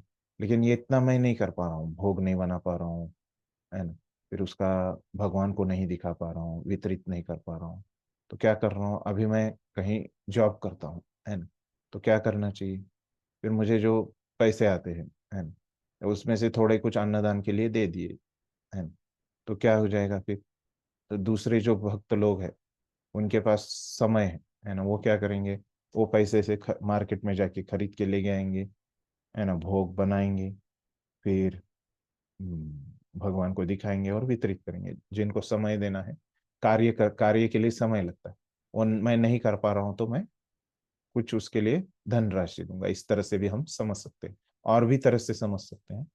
लेकिन कैसे, अभी एक तो मैंने धनराशि दिया, लेकिन क्या है कि मेरे पास बहुत सारा राइस है, तो मैं राइस दूंगा, है ना। तो एक अन्नदान का उदाहरण लेके ऐसे बहुत सारे उदाहरणों में अलग अलग हम समझ सकते हैं, है ना। तो एक उदाहरण देके आपको समझाया, फिर आगे बोल रहे, इससे मनुष्य धीरे धीरे ज्ञान के स्तर तक उठ सकता है ना। तो ऐसे अगर हम धीरे धीरे करेंगे तो क्या हो जाएगा, हम ऊपर के स्तर में आएंगे, ज्ञान के स्तर में। फिर धीरे धीरे हमको इच्छा हो जाएगी, भगवान ऐसी सुविधा दे देंगे कि हम भगवान के लिए कर्म कर रहे हैं, है ना। तो भगवान के लिए कर्म कर रहे हैं, फिर ऐसे अगर हम भगवान के लिए कर्म करेंगे तो भगवान हमको और सुविधा देंगे, और हमारा शुद्धिकरण हो जाएगा, और हमारी इच्छा हो जाएगी कि हम भगवान के विधि विधानों का पालन करें, और हमारा शुद्धिकरण हो जाएगा, है ना। फिर बाद में क्या हो जाएगा, ये विधि विधानों का जो हम पालन कर रहे हैं उसमें क्या हो जाएगा, हमारा मन और बुद्धि उसमें आ जाएगा, है। तो ऐसे धीरे धीरे हम हमारा शुद्धिकरण हो जाएगा, तो अगला स्तर पे हमारा प्रगति भी होगा। ठीक है। ऐसा भी पाया गया है कि कृष्ण भावनामृत के कार्यकलापों में रुचि न रहने पर भी जब मनुष्य किसी अस्पताल या किसी सामाजिक संस्था को दान देता है ना, तो यहाँ पे आगे का जो तात्पर्य है ना, वो प्रभुपाद लिख रहे हैं, वो किसके ऊपर लिख रहे हैं, अगले श्लोक के ऊपर लिख रहे हैं वास्तविकता से, है ना। तो तो वो अगर हम अगले श्लोक के साथ, अभी यहाँ तक हमने ये तात्पर्य समझा है ना। कहाँ तक? इससे मनुष्य धीरे धीरे ज्ञान के स्तर तक उठता है, यहाँ तक हमने समझ के लिया है। तो आगे का हम बाद में पढ़ेंगे, समझ के लेंगे अगला श्लोक पढ़ के, है ना। हम प्रश्न भी इसके बाद ही लेंगे, क्योंकि ये 12वां जो श्लोक है ना, ये क्या है, इसमें ये अंतिम श्लोक है, किसमें? भक्ति कैसे करना है ना। तो ये हमारा विभाग हमारा पूरा हो जाएगा 12वें श्लोक के बाद, उसके बाद हम प्रश्न लेंगे, है ना। तो हम 12वां श्लोक पढ़ते हैं, है ना। तो श्रेयो ही ज्ञानम अभ्यासात, है ना, ज्ञानाध्यानम, ज्ञानाध्यानम विशिष्यते, ध्यानात् कर्म फल त्यागः, त्यागात् शांति अनंतरम, है ना। तो क्या बोल रहे हैं? अगर तुम यह अभ्यास नहीं कर सकते तो ज्ञान के अनुशीलन में लग जाओ, है। तो ये सब जो भगवान ने बताया कि पहले मन और बुद्धि को मेरे में लगाओ, वो नहीं कर पा रहे तो क्या करो? मेरे विधि विधानों का पालन करो। वो नहीं कर पा रहे तो क्या करो? मेरे लिए कर्म करो। वो नहीं कर पा रहे तो क्या करो? मेरे लिए कुछ कर्म फल दे दो, है ना। ऐसे 4 स्तर बताए, है ना। तो अगर ये चारों स्तर अगर तुम नहीं कर पा रहे, ये अभ्यास तुम नहीं कर सकते, तो क्या है? तो ज्ञान के अनुशीलन में लग जाओ, है ना। लेकिन ज्ञान से श्रेष्ठ है ध्यान, और ध्यान से श्रेष्ठ है कर्म, कर्म फलों का परित्याग, क्योंकि ऐसे त्याग से मनुष्य को मन शांति प्राप्त हो सकती है। तो अभी बोल रहे हैं कि ये चारों भी अगर तुम नहीं कर पा रहे, है ना, तो क्या है? तो तुम क्या करो, ये अभ्यास अगर नहीं कर पा रहे तुम, तो ज्ञान के अनुशीलन में लग जाओ, है ना। तो ज्ञान योग का तुम अनुशीलन करो। ये पूरा भक्ति योग तुम नहीं कर पा रहे हो, तो ज्ञान योग का, ज्ञान के अनुशीलन में लग जाओ। लेकिन समझ लो कि ये ज्ञान से श्रेष्ठ है ध्यान, और ध्यान से श्रेष्ठ है कर्मों फलों का त्याग, है ना। लेकिन समझ लो ये ज्ञान योग से बड़ा क्या है? अष्टांग योग है। और अष्टांग योग से जो बड़ा है ना, वो क्या है? कर्मों फलों का त्याग, है ना। कर्मों फलों का त्याग क्या है? यहाँ पे जो 4 नंबर पे अंतिम में कहा था, है ना। लेकिन समझ लो कि ये सब क्या है? ज्ञान युग से बड़ा अष्टांग योग, वो हमको पहले ही पता है। और अष्टांग योग से बड़ा है ये भक्ति में जो निचला स्तर है ना, वो कर्म फलों का त्याग, क्योंकि ऐसा त्याग से मनुष्य को मन शांति प्राप्त हो सकती है। ये भक्ति करने से ही, है ना, भक्ति की 4 स्तर बताए, है। तो भक्ति करने से ही क्या हो सकता है? व्यक्ति को मन शांति प्राप्त हो सकती है। समझ गया? इसका भाषांतर में सिर्फ किसी को प्रॉब्लम है क्या?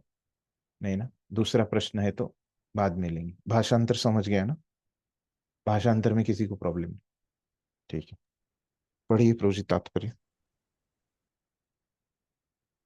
आवाज नहीं आ रही फिर भी आपको? ठीक है, हाँ, आप दूसरा ही कोई पढ़ी, हाँ। जैसे कि पिछले जैसे श्लोक में बताया। हाँ अभी तो आया प्रभु था, जी अभी आया था, बोलिए। अभी आवाज आ रही प्रभु? हाँ अभी आ रही, हाँ। ओके। हम्म जैसे कि पिछले श्लोकों में बताया गया है, भक्ति के 2 प्रकार है, हम्म विधि विधानों से पूर्ण तथा भगवत प्रेम की आसक्ति से पूर्ण। किंतु जो लोग कृष्ण ब्राह्मणों के नियमों का पालन नहीं कर सकते, उनके लिए ज्ञान का अनुशीलन करना श्रेष्ठ है, क्योंकि ज्ञान से मनुष्य अपनी वास्तविक स्थिति को समझने में समर्थ होता है। यही ज्ञान क्रमशः ध्यान तक पहुंचने वाला है, और ध्यान से क्रमशः परमेश्वर को समझा जा सकता है। ऐसी भी विधियां है जिनसे मनुष्य अपने को पर ब्रह्म मान बैठता है। और यदि कोई भक्ति करने में असमर्थ है, ऐसा व्यक्ति ध्यान में भी अच्छा है। यदि कोई इस प्रकार से ध्यान नहीं कर सकता, तो वैदिक साहित्य में ब्राह्मणों, क्षत्रियों, वैश्यों तथा शूद्र के लिए कतिपय कर्तव्यों का आदेश है, जिसमें हम भगवत गीता के अंतिम अध्याय में देखेंगे। लेकिन प्रत्येक दशा में मनुष्य को अपने कर्म फल का त्याग करना होगा, जिसका अर्थ है कर्म फल को किसी अच्छे कार्य में लगाना।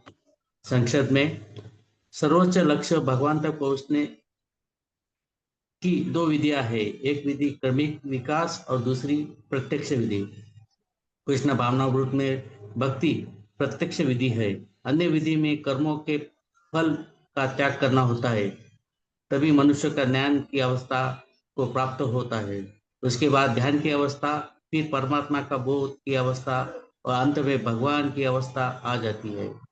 मनुष्य चाहे तो एक बार एक एक पग करके आगे बढ़ने की विविध विधि अपना सकता है या प्रत्यक्ष विधि ग्रहण कर सकता है, लेकिन प्रत्यक्ष विधि हर एक के लिए संभव नहीं है। अंत प्रत्यक्ष विधि भी अच्छी है, लेकिन यहाँ यह समझ लेना होगा कि अर्जुन के लिए अप्रत्यक्ष विधि नहीं सुझाई गई, क्योंकि वह पहले से परमेश्वर के प्रति प्रेमा भक्ति की अवस्था को प्राप्त था। यह तो उन लोगों के लिए है जो इन अवस्था को प्राप्त नहीं है। उनके लिए त्याग, ज्ञान, ध्यान तथा परमात्मा एवं ब्रह्म की अनुभूति की क्रमिक विधि की ही पालनीय है। लेकिन जहाँ तक भगवत गीता का संबंध है, उसमें तो प्रत्यक्ष विधि पर ही बल है। प्रत्येक व्यक्ति को प्रत्यक्ष विधि ग्रहण करने तथा भगवान श्री कृष्ण की शरण में जाने की सलाह दी जाती है। हरे कृष्ण। धन्यवाद। तो अभी इसको समझ लेते हैं, है ना, तात्पर्य को। तो देखिए अभी प्रभुपाद क्या बोल रहे कि जिससे, जैसा कि पिछले श्लोकों में बताया गया है, भक्ति के दो प्रकार हैं, विधि विधानों से पूर्ण तथा भगवत प्रेम के आसक्ति से पूर्ण है। किंतु जो लोग कृष्ण भावनामृत के नियमों का पालन नहीं कर सकते, उनके लिए, है ना, मतलब जो चार स्तर बताए चार श्लोकों में, है ना, वो अगर कोई नहीं पालन कर रहा तो क्या करना चाहिए उसको, यहाँ पे बताए। तो उसको ज्ञान का अनुशीलन करना चाहिए, लेकिन समझना चाहिए ये जो ज्ञान है, इससे ऊपर क्या है, अष्टांग योग है, और ये अष्टांग योग के ऊपर क्या है, भक्ति योग है ना। और ये भक्ति योग की सबसे निचली अवस्था, है ना, वो क्या है, सबसे नीचे क्या बताया भक्ति योग में, चारों में। कर्म फलों को देना। हाँ अगर कर्म हाँ, कर कर्म रहे हैं फलों उसके का फलों त्याग। को भगवान को अर्पित करें। हाँ, कर्म फलों का त्याग, है ना। तो क्या बोल रहे, वही ये कर्म फलों का जो त्याग है ना, ये क्या है, ध्यान से भी श्रेष्ठ कर्म फलों का परित्याग, है ना। क्योंकि क्या होता है, ये कर्म फलों के परित्याग से भक्ति चालू होती है, और ये भक्ति से ही क्या होता है, मन शांति मिलती है, और किसी मार्ग से नहीं, है ना। ठीक है। तो यही बात यहाँ पे बोल रहे कि उनके लिए ज्ञान का अनुशीलन करना श्रेष्ठ है, क्योंकि ज्ञान से मनुष्य अपनी वास्तविक स्थिति को समझने में समर्थ होता है। तो ज्ञान का फायदा क्या होता है, ये ज्ञान में क्या करते हैं, वहां पे स्पष्टीकरण रहता है, समझते हैं चीजों को, उसका अर्थ लगाते हैं, है ना। तो ज्ञान से व्यक्ति समझ पाएगा कि वो क्या है, कि कैसे इस भौतिक जगत में है ना, वो दुख भोग रहा है, ये जन्म मृत्यु के चक्कर में कैसे वो फंस गया है ना। ये सब कैसे समझ पाएगा व्यक्ति, ये ज्ञान के अनुशीलन से समझ जाएगा, है ना। ज्ञान कर क्रमशः ध्यान तक पहुंचाने वाला है, और ऐसे ज्ञान में आप लगे रहेंगे तो क्या हो जाएगा, लगे रहेंगे तो आपका शुद्धिकरण हो जाएगा एक दिन, है ना। क्योंकि ये ज्ञान योग भी क्या है, भगवान ने बनाया है, उसका पालन करेंगे तो हमारा शुद्धिकरण होता है, वो शुद्धिकरण हो जाएगा और आप ध्यान योग में पहुंच जाएंगे। ध्यान से क्या हो जाएगा, तो ध्यान योग का अभ्यास करेंगे तो क्या हो जाएगा, उससे शुद्धिकरण हो जाएगा, और आप भक्ति योग में पहुंच जाएंगे। लेकिन ऐसे कुछ अलग पद्धतियां भी है, ऐसे भी विधियां हैं जिसमें मनुष्य अपने को पर ब्रह्म मान बैठता है ना। ये मायावादी लोगों का, भगवान के निराकार रूप की पूजा करने से, है ना, तो व्यक्ति क्या होता है, खुद को ही भगवान मान लेता है ना? आत्मा ही परमात्मा है ना, आत्मा को परमात्मा में विलीन होना है, ऐसे वो गलत समझ लेता है ना? और यदि कोई भक्ति करने में असमर्थ है तो ऐसा ध्यान भी अच्छा है ना? अगर वो कोई भक्ति भी नहीं कर, अभी कुछ भी नहीं कर पा रहा, है ना, तो इंद्रिय तृप्ति करने से अच्छा है कि ये मायावादी लोग तो अच्छे, है ना। वो खुद को तो भगवान समझ के कुछ ना कुछ तो अध्यात्म कर लेते हैं, ऐसे बोल रहे हैं। इंद्रिय तृप्ति करने वाले ये लोगों से तो वो अच्छे हैं। वो मायावादी लोग कम से कम क्या करते हैं, खुद को क्या समझते हैं, आत्मा तो समझते हैं, है ना। तो ये इंद्रिय तृप्ति वाले करने वाले तो लोग क्या है कि खुद को ही शरीर ही समझ लेते हैं। तो इसलिए वो उनसे तो अच्छे है, बोल रहे प्रभुपाद। यदि कोई इस प्रकार से ध्यान नहीं कर सकता तो वैदिक साहित्य में ब्राह्मणों, क्षत्रिय, वैश्यों तथा शूद्र के लिए कतिपय कर्तव्यों का आदेश है, जिसे हम भगवद गीता के अंतिम अध्याय में देखेंगे। लेकिन प्रत्यक्ष दशा में मनुष्य को अपने कर्म फल का त्याग करना चाहिए, जिसका अर्थ है कर्म फल को किसी अच्छे कार्य में लगाना। तो प्रभुपाद बोल रहे कि ये भी अगर कोई नहीं कर पा रहा है ना, मायावादी लोगों का, तो क्या करता है वो वर्णाश्रम के नियमों का पालन कर सकता है, जो कि हमको ये भगवद गीता में भगवान बताएंगे अंतिम अध्याय में, है। और ऐसे अगर लेकिन प्रभुपाद बाद में क्या बोल रहे हैं कि कर्म फलों का त्याग करो, वो बहुत आसान है, उससे क्या हो जाएगी, अब भक्ति के में प्रवेश हो जाएगा आपका। आप कोई अच्छे भक्ति के, कृष्ण भावनामृत के आंदोलन के कुछ कार्य के लिए आपके कर्म फल देते हो, तो क्या हो जाएगा, आपकी भक्ति शुरू हो जाएगी, है। फिर आगे ये पहले परिच्छेद में हो गया। अगले परिच्छेद में बोल रहे हैं संक्षेपतः सर्वोच्च लक्ष्य भगवान तक पहुंचने की दो विधियां हैं, है। तो अभी सार में क्या है, अगर भगवान तक पहुंचना है तो दो विधियां है। एक विधि है क्रमिक विकास की और दूसरी है प्रत्यक्ष विधि, है। एक विधि है क्रमिक विकास की। क्रमिक विकास की विधि क्या है, ज्ञान योग करो, उससे शुद्धिकरण होके ध्यान योग में जाओगे, ध्यान योग से फिर भक्ति योग में आओगे, फिर उसमें भी कर्मफल करोगे, कर्मफल से फिर उसमें आओगे, कर्म करोगे भगवान के लिए, कर्म करो से विधि विधानों का पालन करके फिर मन बुद्धि को लगाओ, है ना। और दूसरी विधि क्या है,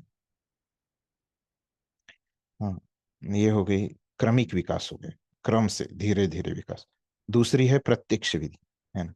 वो क्या है, कृष्ण भावनामृत में भक्ति प्रत्यक्ष विधि है ना। तो ये भक्ति की विधि है, प्रत्यक्ष विधि है। इसमें क्या करो, डायरेक्टली मन और बुद्धि भगवान पे लगा दो, हो गई प्रत्यक्ष विधि, है ना। अन्य विधि में कर्मों फलों का त्याग करना होता है। ये जो अन्य विधि है उसमें अलग अलग कर्मों फलों का त्याग, मनुष्य की ज्ञान की अवस्था को प्राप्त होता है, उसके बाद ध्यान, है, फिर परमात्मा। तो ऐसे ये क्रम से चलते रहता है। अष्टांग योग में आपको परमात्मा का साक्षात्कार होगा, है ना, क्योंकि ध्यान करते हैं ना उसमें। मनुष्य चाहे तो एक एक पग, है ना, तो आप चाहे तो क्या है धीरे धीरे आगे बढ़ सकते हैं, है ना। और एक तो है डायरेक्टली आपको स्वीकार करना है, मन और बुद्धि भगवान में लगा देना है। प्रत्यक्ष विधि हर एक के लिए संभव नहीं, ऐसे आपके लिए संभव नहीं प्रत्यक्ष, तो आप ये क्रम से अप्रत्यक्ष विधि से चलिए। यह तो उन लोगों के लिए है जो इन अवस्थाओं को प्राप्त नहीं है। ये प्रत्यक्ष विधि क्या है कि जो सॉरी अप्रत्यक्ष विधि किसके लिए है, वो प्रत्यक्ष विधि का जो पालन नहीं कर सकते उनके लिए है। उनके लिए तो त्याग, ज्ञान, ध्यान, परमात्मा एवं ब्रह्म की अनुभूति ही पालनीय है। तो कुछ लोगों को धीरे धीरे जाना पड़ता है, कुछ लोग डायरेक्टली जा सकते हैं। तो आप देखिए आप कौन से वर्ग में आते हैं, आप आत्म परीक्षण कीजिए, और आपको धीरे धीरे जाना है या आपको जोर से जाना है, आप डिसाइड कीजिए। लेकिन जहां तक भगवत गीता, लेकिन भगवत गीता क्या बताती है ना, कि आप जल्दी से प्रत्यक्ष विधि को ले लो, क्योंकि क्या है, अर्जुन को वही बताया भगवान ने, धीरे धीरे जाके भी लेकिन अंत में तुमको क्या करना है, वही करना है ना, भक्ति ही करनी है। तो अच्छा है कि पहले से ही भक्ति करो, मन बुद्धि को लगा लो भक्ति में। प्रत्येक व्यक्ति को प्रत्यक्ष विधि ग्रहण करने तथा भगवान की शरण करने की जरूरत। भगवत गीता ऐसे बताती कि आप इतना घूम फिर के जाने से अच्छा है कि आप डायरेक्टली जाओ, है। लेकिन फिर भी अगर आप नहीं जा पा रहे तो कोई वहां पे बुरी बात नहीं, आप धीरे धीरे जाओ, है ना। लेकिन उसके लिए बहुत जन्म लगेंगे, आराम से आपको जाना पड़ेगा, है। ये ऐसे बोलते हैं। फिर अभी जो हमने पहले वाला कर्म फल का जो है वो थोड़ा ही छोड़ा है, उसको देख लेते हैं। यहाँ तक हमने देखा था। ऐसा भी पाया गया है कि कृष्ण भावनामृत के कार्यकलापों में रुचि न रहने पर भी मनुष्य किसी अस्पताल या किसी सामाजिक संस्था को दान देता है। तो अभी ये कर्म फल का त्याग क्या है समझो। अभी पहले तो प्रभुपाद ने क्या बताया कि ये जो कर्म फल है ना, ये क्या करो, आप कुछ भी कर्म करो और उसका जो फल है ना, वो क्या करो, आप क्या करो बोला, कर्मों का फल क्या करो। भगवान को देना, कर्म जो भी हाँ कर्म कर रहे हैं उसका फल जो है वो हाँ, भगवान को देना। भगवान को देना मतलब अभी क्या करना। मतलब कुछ भी हम कार्य अच्छे करना। कर्म कर रहे हैं, हाँ। हाँ, ये कृष्ण भावनामृत आंदोलन में भगवान के बहुत कार्य है ना, उस कार्य को दे दो, है ना, बराबर है, बराबर है ना। क्या बोले सबका प्रभु जी? इंटरेस्ट नहीं रहता, सबका इंटरेस्ट नहीं रहता ना प्रभु। अभी सभी का। जो कर्म फल का त्याग करो, है ना, मतलब जो भी हम कर्म करके फल कमा रहे हैं, है ना, वो फल को क्या करो, जो कृष्ण भावनामृत आंदोलन के कार्य है ना, उसमें बहुत सारे फलों की आवश्यकता है, उसमें आपको फल दे दो, ऐसे बोला, बराबर है। हाँ। हाँ, तो यस ठीक, प्रभु जी। यहाँ तक सबको क्लियर है ना।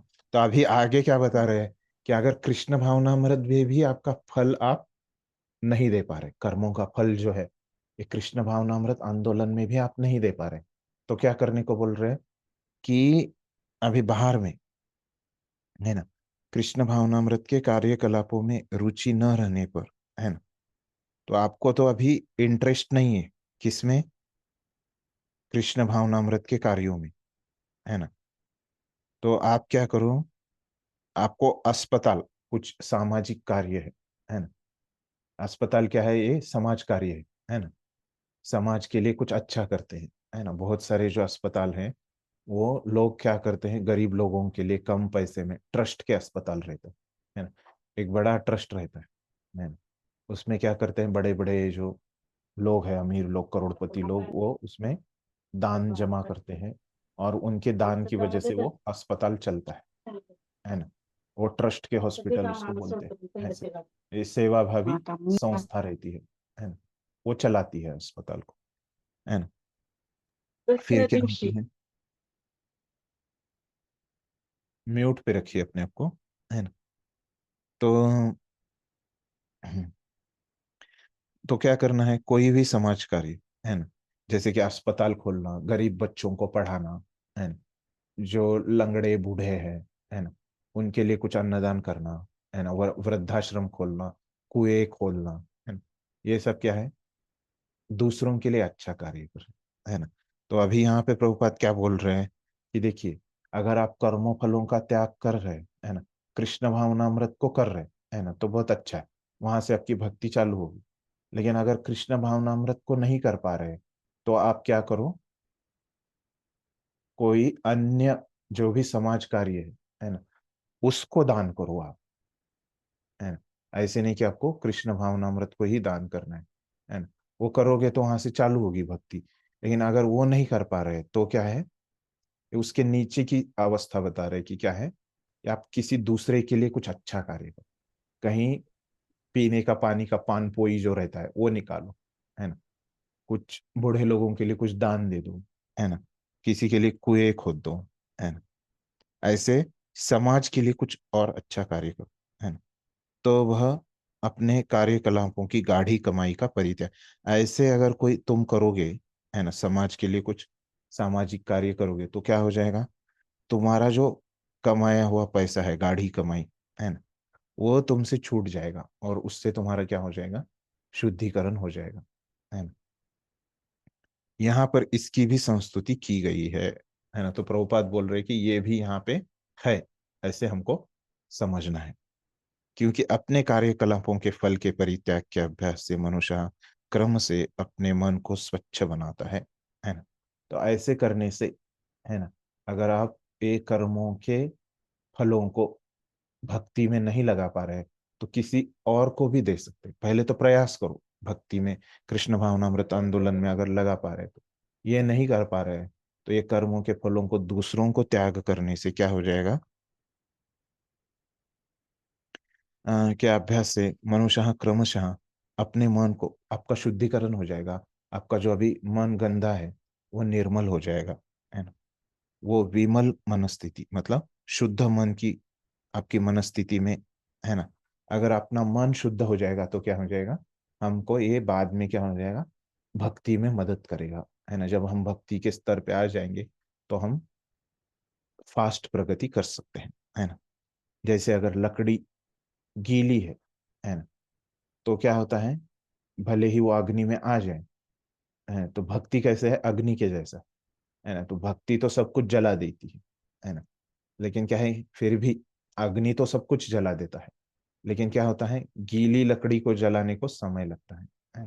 तो वैसे ही अगर सूखी लकड़ी अग्नि में आ जाती है तो क्या हो जाता है, तुरंत जल जाती है। तो वैसे हो जाएगा, ये बाकी के कार्य करोगे तो आपके क्या हो जाएगा, सूखी लकड़ी की तरह, मतलब आपका मन शुद्ध हो जाएगा। जब आप भक्ति में आओगे तो तुरंत आपकी प्रगति हो जाएगी, है ना।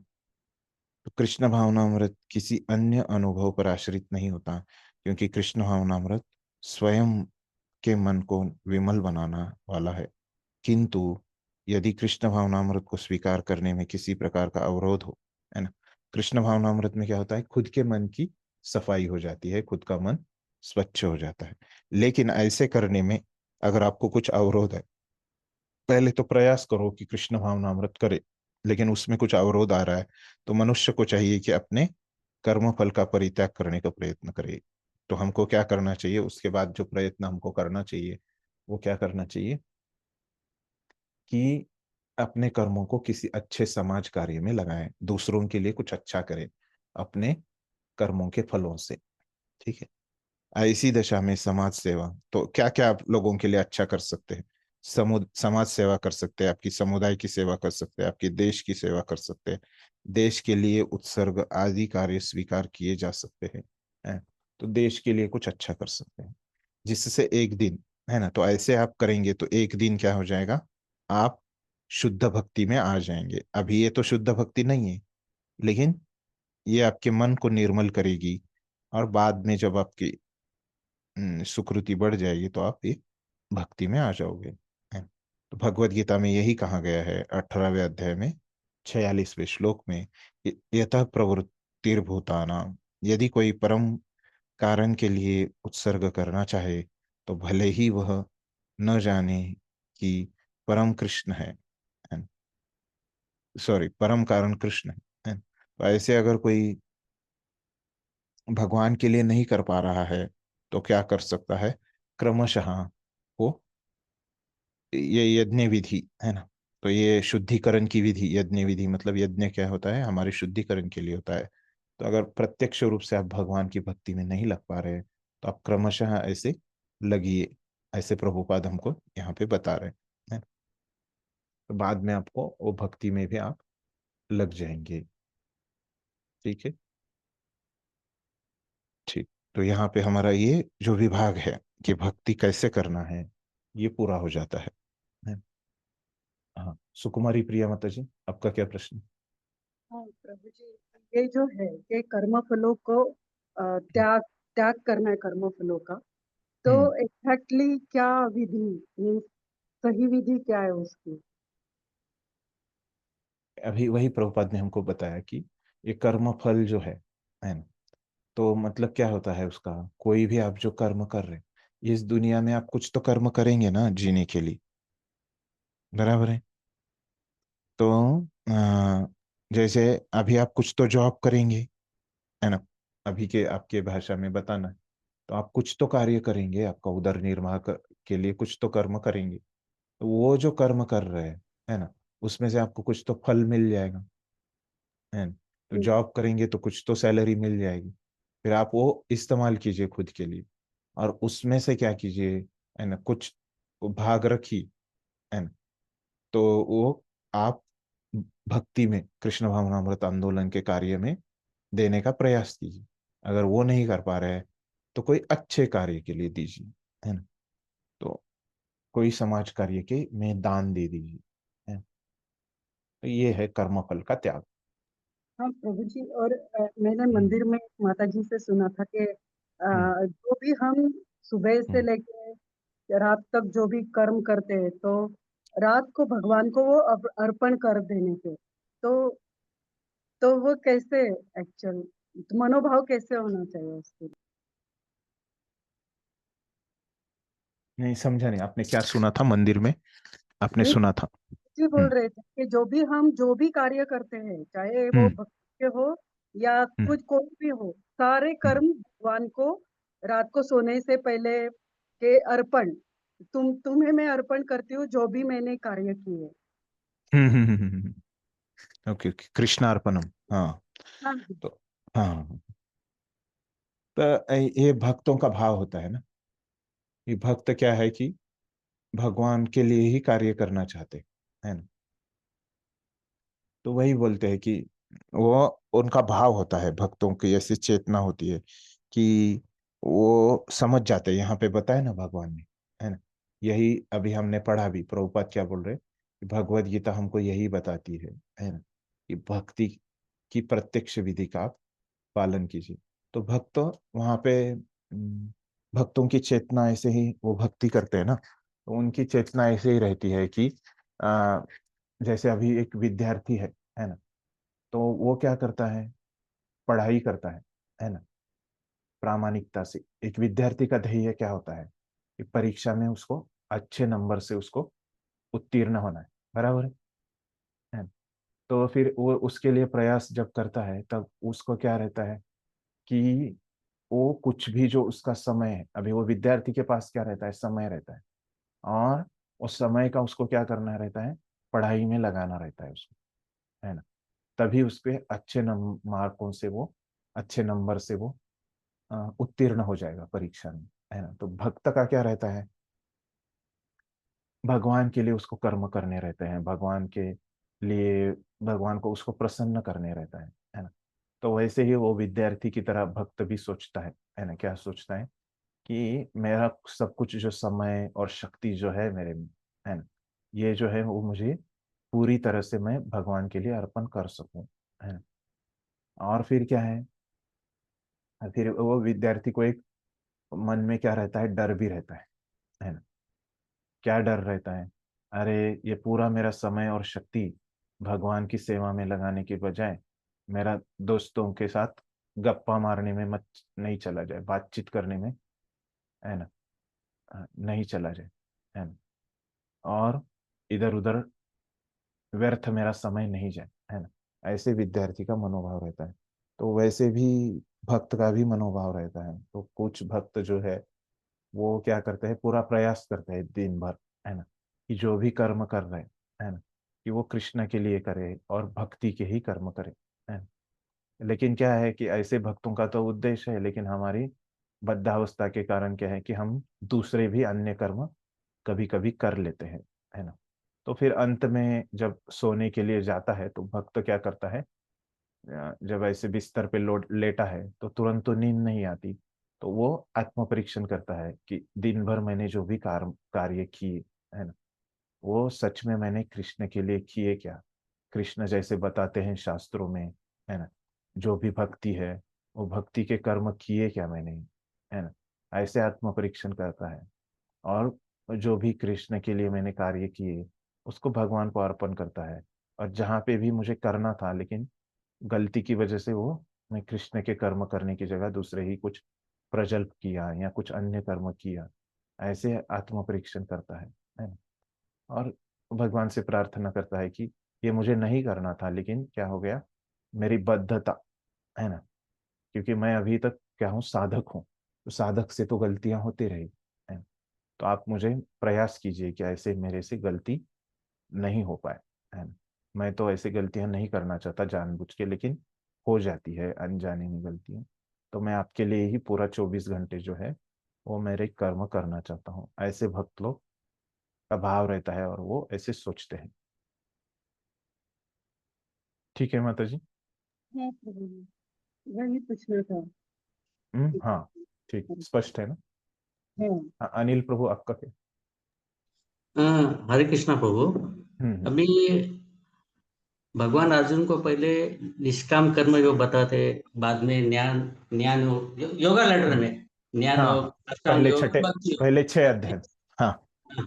अभी ये हाँ 12वें श्लोक में ध्यान योग हम्म का अनुशीलन अनुशीलन करने के लिए बोल रहे हैं, बाद में इससे ध्यान योग श्रेष्ठ है, ध्यान से बाद में कर्म फलों का परित्याग, यानी कि निष्काम कर्म योग श्रेष्ठ है, ऐसा रिवर्स क्यों जा रहा है प्रभु ये? नहीं, रिवर्स कहाँ गए? देखिए, ज्ञान ज्ञान से ध्यान, ध्यान से भी कर्म फलों का परित्याग, यानी कि निष्काम कर्म योग। नहीं नहीं नहीं नहीं, यहाँ पे नहीं। कर्मों फलों का परित्याग, ये आपको कौन सा लेना है? ये पिछले श्लोक से लेना है ना? Okay okay okay. हाँ, तो कर्म फलों का परित्याग पिछले श्लोक में भगवान ने स्पष्ट किया, है ना? तो वो क्या है? कर्म करके कृष्ण भावनामृत को देना। कर्मफल किसको देना? कृष्ण भावनामृत को देना, है ना? मतलब वो भक्ति को जा रहे हैं ना, कर्मफल उसके। ठीक है, भगवान ने तो यही बोला है ना, कर्मफल देखो, यज्ञ तो हॉस्पिटल सम पूज्य समस्त फलों का त्याग कर कर्म करने, है ना? हम्म, तथा आत्मस्थित होने का प्रयास करो, है ना? तो यहाँ पे उल्टा नहीं, ये कर्मफल किसको जा रहे? भगवान को जा रहे, है ना? इसीलिए ये अंतर। ठीक है।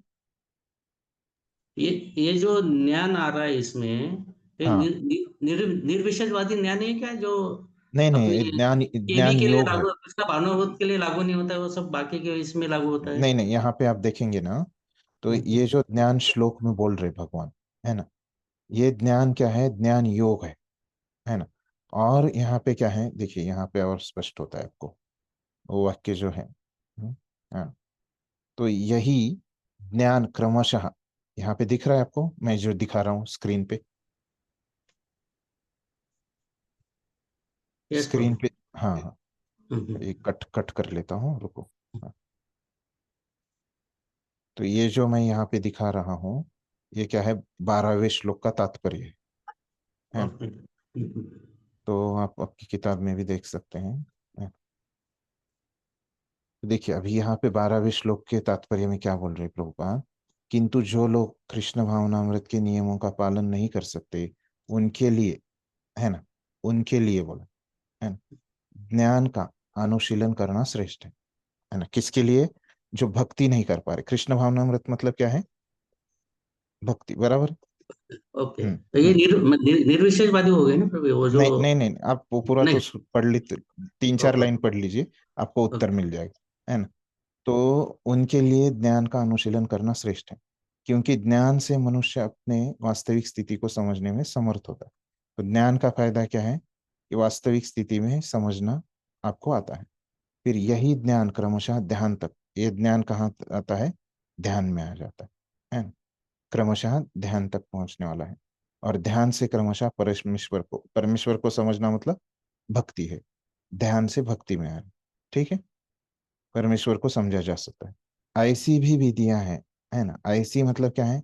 अन्य विधियां, है ना? अन्य विधियां हैं, है ना? कौन सी विधियां हैं? ऐसी विधियां, अन्य विधियां हैं जिनमें मनुष्य अपने को परब्रह्म मान बैठता है ना? ये अन्य विधियों में वो खुद को परब्रह्म मान रहा है ना? जो आप बोल रहे हैं निर्विशेष मायावादी के ज्ञान, उसमें वो क्या करता है? खुद को परब्रह्म मानता है ना? और यदि कोई भक्ति करने में असमर्थ है, तो ऐसा ध्यान भी अच्छा है ना? तो भक्ति नहीं कर रहा है, तो ये वाला जो है ये भी अच्छा है ना? ये ज्ञान अलग है और ये अलग है। ये तो ज्ञान मतलब अलग, वो संन्यास लेता है, जंगल में जाता है, ये वाला ज्ञान, ज्ञान योगी है ये, है ना? इंद्रिय और तो संयम वाला ज्ञान, हाँ। हाँ, यदि कोई ऐसे प्रकार से ध्यान नहीं कर सकता, तो वैदिक साहित्य में ब्राह्मणों क्षत्रिय, हाँ, अभी ये ध्यान नहीं कर पा रहा, तो और एक बता रहे कि वर्णाश्रम धर्म करो, है ना? ये वर्णाश्रम धर्म करो, फिर वर्णाश्रम धर्म से क्या हो जाएगा? तुम ध्यान योग में भी आ जाओ, है ना? ऐसे भी बता रहे, है ना? तो ये दो अलग अलग चीजें हैं, ठीक है? ठीक है प्रभु, ठीक है। हम्म और दूसरा एक प्रश्न आता है प्रभु जी। हम्म। तो भगवान ने अभी ये जो 4 श्लोकों में 8 से 11 तक बताया हम्म है, ये हम्म। भक्ति के स्तर बताए मेरे ख्याल से, है कि हाँ नहीं हाँ, प्रभु? बराबर। बराबर। जो पहले हम्म। 8वें श्लोक में बताया, वो ऊपर मन का और स्तर बुद्धि को, सबसे। हाँ, वो बहुत बढ़िया स्तर है, वो मन और बुद्धि हम्म को लगाना। और दूसरा स्तर है विधि विधानों का पालन करना।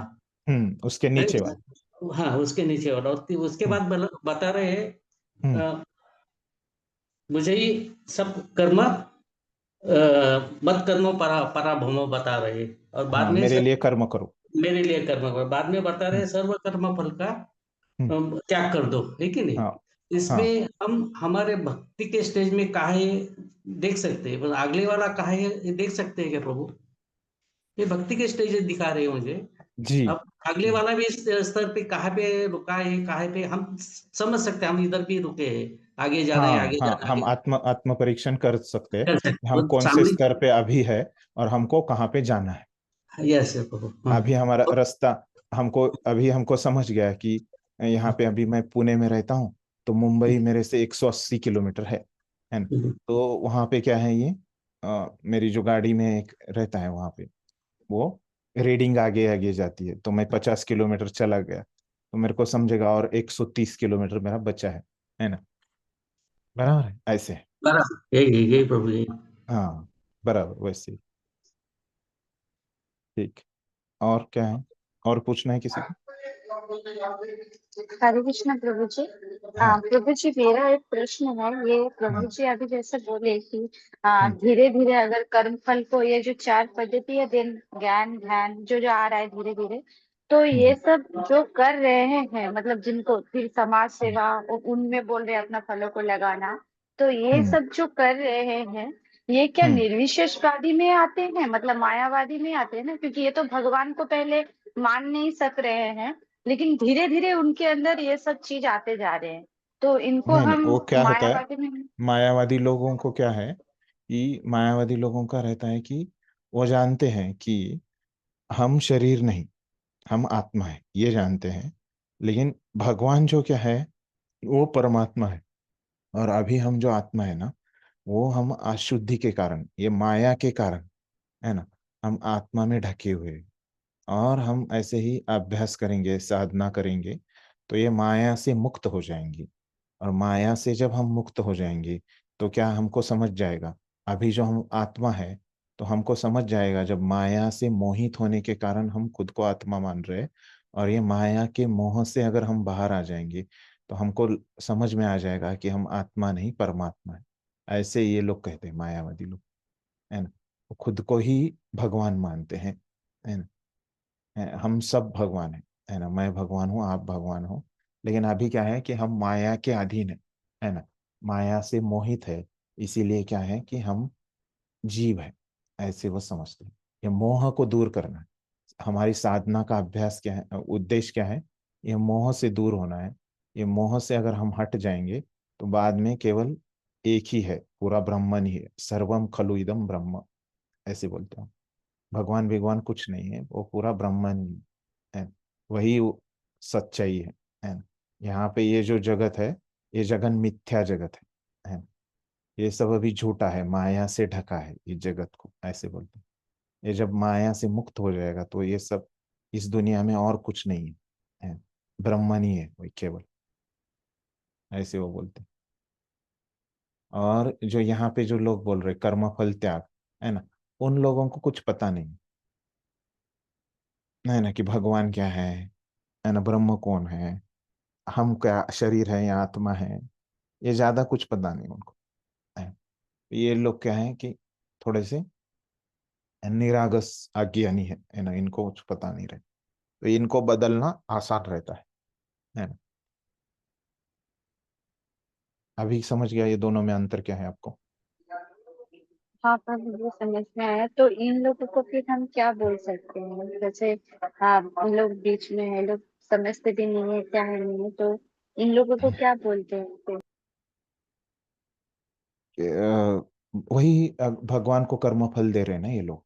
ये भक्ति की शुरुआत, भक्ति योगी ही बोलते हैं इनको, है। लेकिन शुरू शुरू नौ सीखे भक्त, है ना, क्योंकि कर्म फल। हम्म। हाँ माता जी। प्रभु जी। हाँ, हरे हम्म। कृष्ण। मायावाद को हम अद्वैतवाद भी बोलते हैं ना, मीन्स के जी जी। ठीक है, हरे कृष्ण। अद्वैत मतलब क्या है कि वो दो चीजें नहीं मानते, मैंने बोला ना, कि वो लोग सिर्फ क्या बोलते हैं, एक ही है, ब्रह्मन ही। अद्वैत, द्वैत मतलब क्या, दो, और अद्वैत बोले तो उसका उल्टा, दो के उल्टा फिर एक ही मानते हैं बोले, केवल सब कुछ ब्रह्मन ही ऐसे मानते हैं, इसीलिए वो अद्वैत का वो अर्थ है।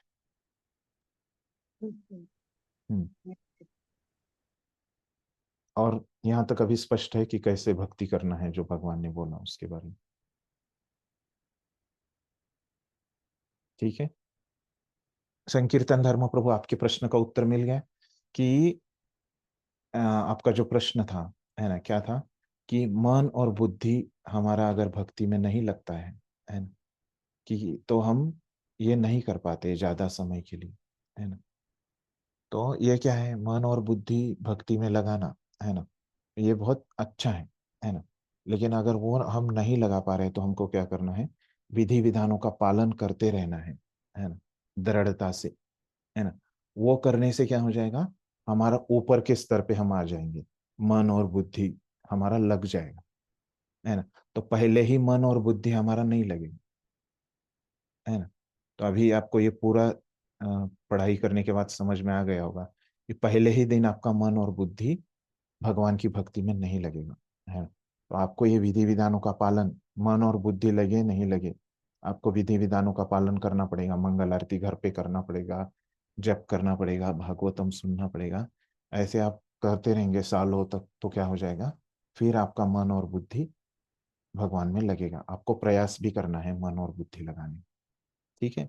तो ये धीरे धीरे आपका मन और बुद्धि लगेगा, है ना। अभी आपको और स्पष्ट हो गया होगा, ठीक है ना प्रभु जी। आलोक कृष्ण प्रभु, आपका क्या प्रश्न। प्रभु जी अभी पितृपक्ष चल रहा है, तो हम भक्त भी प्रार्थना करते हैं और नॉन डिवोटीज कर्मकांड यज्ञ वगैरह करते हैं। तो इससे पितरों की जो गति है वो मतलब भक्त तो करे तो एटलीस्ट वो भक्त बन पितरों भक्त बन सकते हैं या फिर उच्च लोक में जा सकते हैं क्या, सुचिनाम ऐसे शून्यताम के है। नहीं समझा नहीं, अभी पितृपक्ष चल रहा है तो क्या है फिर। अगर हम अभी भक्त उनके लिए प्रार्थना करते हैं अपने पितरों के लिए या फिर हम्म, यज्ञ वगैरह करते हैं, तो हाँ, उनका ऐसे सुचिनाम शून्यताम गेह हो सकता है क्या। पितरों का क्या। हाँ। नहीं, पितरों के लिए देखिए कि उनको बस पितरों के लिए क्या कार्य होता है कि अभी उनका पूरी तरह से ये नहीं हुआ है, उद्धार नहीं हुआ है ना। वो कहीं अ, हम्म, क्या बोलते हैं उसको, अ, हाँ, शेर ही बीच, नहीं मिला, फंस गए। हाँ हाँ, तो फंस गए। तो उनके लिए क्या करते हैं भक्त लोग, क्या करते हैं कि उनको एक विष्णु का प्रसाद देके, है ना, वो विष्णु को प्रसन्न करने का प्रयास करते हैं, है ना। और वैसे करने से क्या हो जाता है कि अ, उनको उद्धार होने का वहाँ पे संभावना बढ़ जाती है ना? ऐसे रहते हैं। तो बाकी और मतलब भक्त लोग भक्त लोग भी ये सब पितृ वगैरह करते हैं, वो आप भक्ति रसामृत सिंधु में पढ़ेंगे। लेकिन उसका उद्देश्य क्या रहता है कि बस एक आदर्श प्रस्थापित करना, है ना, समाज में, है ना। तो भक्तों का इसमें अ, विश्वास नहीं रहता, है ना। लेकिन क्या होता है कि इससे जो प्रगति होती है ये सब कर्म कांड में आता है ना। तो भक्त लोग नहीं कर रहे हैं, है ना। तो इसलिए लोग क्या समझते हैं कि हम भी नहीं करेंगे, है ना। ऐसे प्रथा चालू हो जाएगी समाज में, है ना।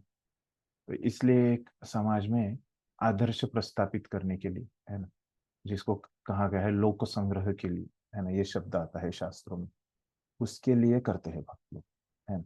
तो भक्त लोगों को ऐसे कुछ, इससे कुछ अपेक्षा नहीं रहती। तो भक्त लोग क्या करते हैं अपने पितरों को, तो वो समझते हैं कि ये सब जो पितरों का जो उद्देश्य है वो क्या है कि भगवान विष्णु को प्रसन्न करना है ना। और वो फिर भगवान को भोग दिखाते हैं और वो वितरित करते हैं अपने पितरों के लिए, है ना। तो वो भक्त लोग केवल भक्ति ही करते हैं और उनको पता रहता है भक्ति से ही मेरे पितरों का उद्धार हो जाएगा, है। लेकिन वो बाहरी रूप से ऐसे करते हैं, उसके पीछे क्या रहता है कि बाकी के लोगों के लिए, जो लोग भक्ति नहीं कर रहे उनके लिए ये आवश्यक रहता है ना। तो इसीलिए भक्त लोग क्या करते हैं कि जनरली अपने प्रसाद का वितरण करते हैं, है ना। मतलब ये भक्ति का ही कार्य है ना, प्रसाद का वितरण। या कुछ अपने पितरों के लिए कुछ उनके नाम पे अ, कुछ कार्य करते हैं। ठीक है, मिला कि नहीं आपका प्रश्न? उतना मुझे समझा नहीं, आपके प्रश्न का उत्तर मिला कि नहीं? जी जी ब्रो, मिल गया। थैंक यू, हरे हम्म, कृष्ण। ठीक। तो आगे चलते हैं हम। तो आगे विषय है ना। यहाँ पे सबका भी कुछ नहीं है ना। तो अभी तक हमने देखा कि सबसे अध्याय में, 12वें अध्याय में, दोनों में से भगवान के अव्यक्त निराकार रूप की पूजा और भगवान के व्यक्त साकार रूप की पूजा, है ना। तो इसमें से हमने देखा कि साकार रूप की पूजा श्रेष्ठ है। फिर बाद में उन्होंने बताया कि ये साकार रूप की पूजा कैसे करनी है ना। फिर बाद में उन्होंने 13वें श्लोक से बताया कि अभी बता रहे हो, हाँ, अभी हम आगे पढ़ेंगे। तो अगर ऐसे कोई साकार रूप की पूजा करता है भगवान की, है ना, तो उसमें क्या क्या लक्षण पाए जाते हैं, है ना, उसमें क्या क्या गुण उसमें आ जाते हैं, है ना। जो वैष्णव गुण बोलते हैं, मतलब भक्ति करने से, जो हमने देखा था पहले 5वें स्कंद से भागवतम के, है ना, सभी अच्छे गुण, देवी देवताओं के गुण, है ना, भगवान के गुण भी उस व्यक्ति में आ जाते हैं। किस में आ जाते हैं? जो व्यक्ति भक्ति करता है। तो ऐसे ही भगवान ने यहाँ पे 8 श्लोकों में, अभी 8 श्लोकों में ये अध्याय पूरा हो जाता है। यह अध्याय के अंतिम 8 श्लोकों में भगवान ने क्या बताया है? ऐसे गुण बताए हैं जो भक्ति करने से उत्पन्न हो जाते हैं। तो ये सब मिला के कितने गुण हैं? 26 गुण भगवान ने ये 8 श्लोकों में बताए हैं, है ना। तो ये 26 जो वैष्णव में गुण पाए जाते हैं, क्योंकि ये वैष्णव लोग भक्ति करते हैं। तो वो कौन से गुण है? तो ये भगवान अभी उसके बारे में थोड़ा थोड़ा, मतलब भगवान ने तो गुण बताए हैं केवल, तो प्रभुपाद वो गुणों के बारे में थोड़ा थोड़ा 1-2 लाइन, है ना, कभी ज्यादा, ऐसे वो गुण हमको समझने के लिए, वो गुण क्या है ना, वो बताते हैं। तो उस तरह से हम आगे बढ़ेंगे। अभी अगला श्लोक है,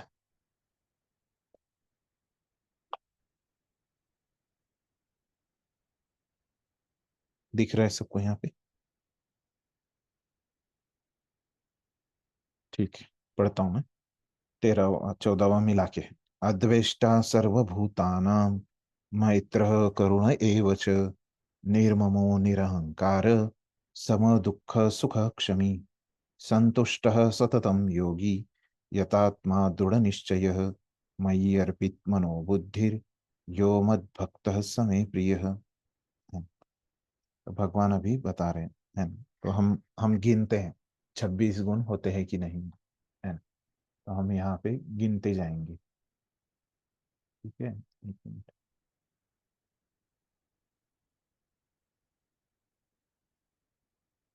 हम्म, ठीक है।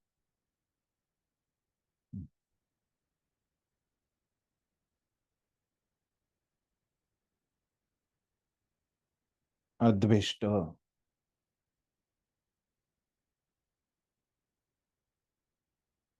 अद्वेष्ट सर्वभूताना, है ना। ये पहला, ये गुण है पहला, अद्वेष्ट सर्वभूताना, है। तो क्या होता है जब कोई व्यक्ति भक्ति करता है तो क्या है? किसी से द्वेष नहीं करता, है ना। इन्होंने क्या किया है प्रभुपाद ने? सर्वभूतानम इसमें नहीं लिया है। तो केवल अद्वेष्ट ही लिया है। अद्वेष्ट, किसी से ईर्ष्या नहीं करता, किसी से द्वेष नहीं करता, है। दूसरा गुण उन्होंने क्या लिया है? सर्वभूतानाम मैत्र, है। तो सभी जीवों को मित्र समझता है, बराबर।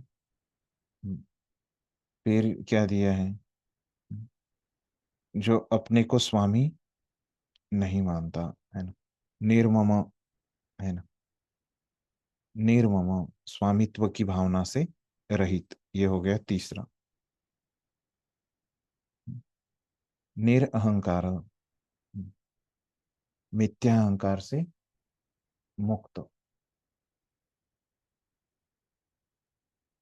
ठीक है। तो ये दोनों को एक ही माना है उन्होंने,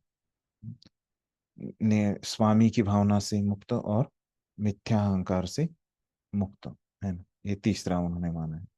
फिर सम दुख सुख क्षमी है।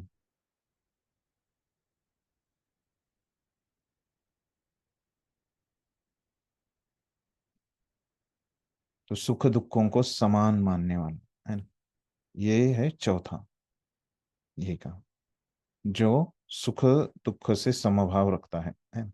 सम दुख सुख क्षमी, है ना? फिर क्या है, संतुष्ट, है ना? सदैव आत्मतुष्ट, है ना, ये पांचवा, संतुष्ट। फिर सतत योगी, यतात्मा दृढ़ निश्चय, है ना? निश्चय के साथ,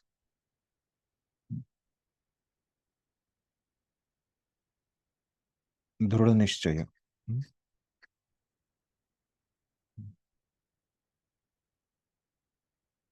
एक मिनट, सेटिस्फाइड, इसको क्या कहा है उन्होंने, सेटिस्फाइड कहा है। एक मिनट, यस,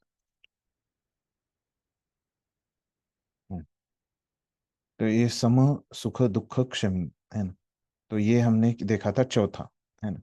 फिर आत्मतुष्ट देखा था पांचवा, है ना। तो उसमें एक क्या है,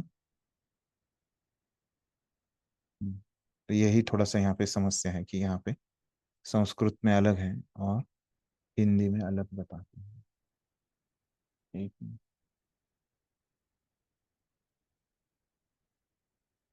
ठीक है।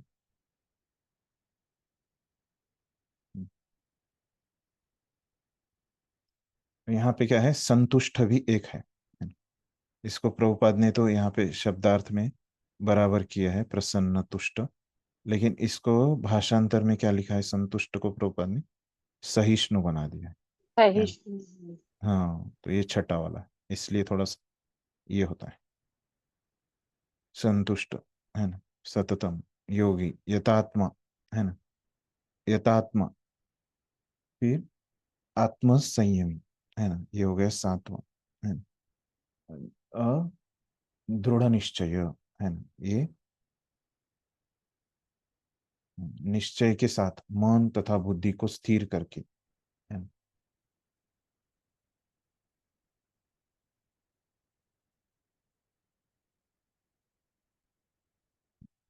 तो ये सहिष्णु, और इसको उन्होंने एक ही, संतुष्ट, सहिष्णु नहीं है यहाँ पे, ये देखिए ना, संतुष्ट को ही आत्मतुष्ट कह सकते हैं ना, तो ये दोनों को एक माना है, और ये आत्म संयमी को छठा माना है ऐसे, है ना। और मन तथा बुद्धि को स्थिर करने वाला, ये निश्चय को एक सातवां माना है ना, और मन बुद्धि को स्थिर करने वाला आठवां, ऐसे ये दो श्लोकों में 8 गुण दिए हैं वैष्णव, है ना। फिर से मैं बताता हूँ, तो ये संस्कृत ही और ये इसमें थोड़ा भेद किया है, इसलिए ऐसे होता है। तो देखिए, पहला उन्होंने क्या बताया, अद्वेष्टा, है ना?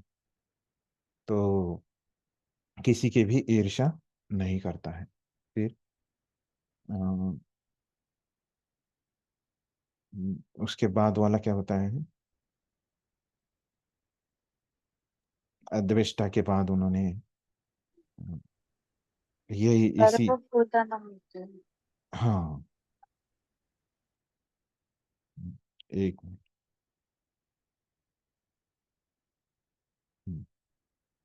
तो यहाँ पे भी थोड़ा सा मेरा गलती हो गया है, फिर से एक बार मैं बताता हूँ, ठीक है, हम रिवाइज करते हैं। यहाँ से हम ट्रांसलेशन से ही देखेंगे तो स्पष्ट हो जाएगा। तो अभी तक का थोड़ा फिर से मैं एक बार ये 8 गुण आपको दोहराता हूँ कौन से हैं। 9 है ना प्रभु जी यहाँ पर? ठीक है, ठीक। अभी ये उन्होंने क्या किया है, किसी से द्वेष नहीं करता और सभी के जीवों के लिए दयालु मित्र है, ये एक में ही रखा है ना। ये पहला गुण होगा, है ना। जो अपने को स्वामी नहीं मानता और मिथ्या अहंकार से मुक्त है ना। इसको क्या किया है, दूसरा गुण माना है ना? और जो सुख दुख में सहिष्णु भाव है, समभाव और सहिष्णु रखता है, ये क्या हो गया, तीसरा गुण हो गया। और सदैव आत्मतुष्ट रहता है, ये चौथा गुण हो गया। ठीक है। फिर वो क्या रहता है, आत्म संयमी रहता है, ये पांचवा गुण हो गया। फिर निश्चय के साथ वो रहता है ना, ये छठा गुण हो गया।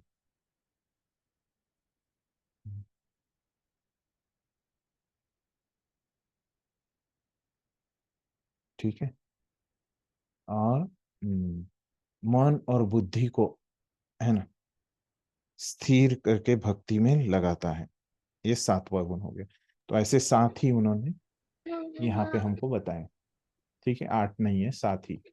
अभी स्पष्ट हो गए प्रभु जी कौन नहीं से प्रभु 7 है। जी, यार और फिर से लास्ट मैं एक्चुअली। एक बार फिर से बताता हूँ। तो देखिए भाषांतर में जो लिखा है, तो जो किसी से द्वेष नहीं करता लेकिन सभी जीवों को दयालु मित्र है, ये कौन सा हो गया, पहला हो। फिर उसके आगे जो लिखा है भाषांतर में देखिए सब लोग, है ना, यहाँ पे स्क्रीन पे भी मैं दिखा रहा हूँ, है ना, यहाँ से लेके मित्र है तक, है ना। फिर उसके बाद जो अपने को स्वामी नहीं मानता और मिथ्या अहंकार से मुक्त है, ये दूसरा गुण बताया। ठीक है।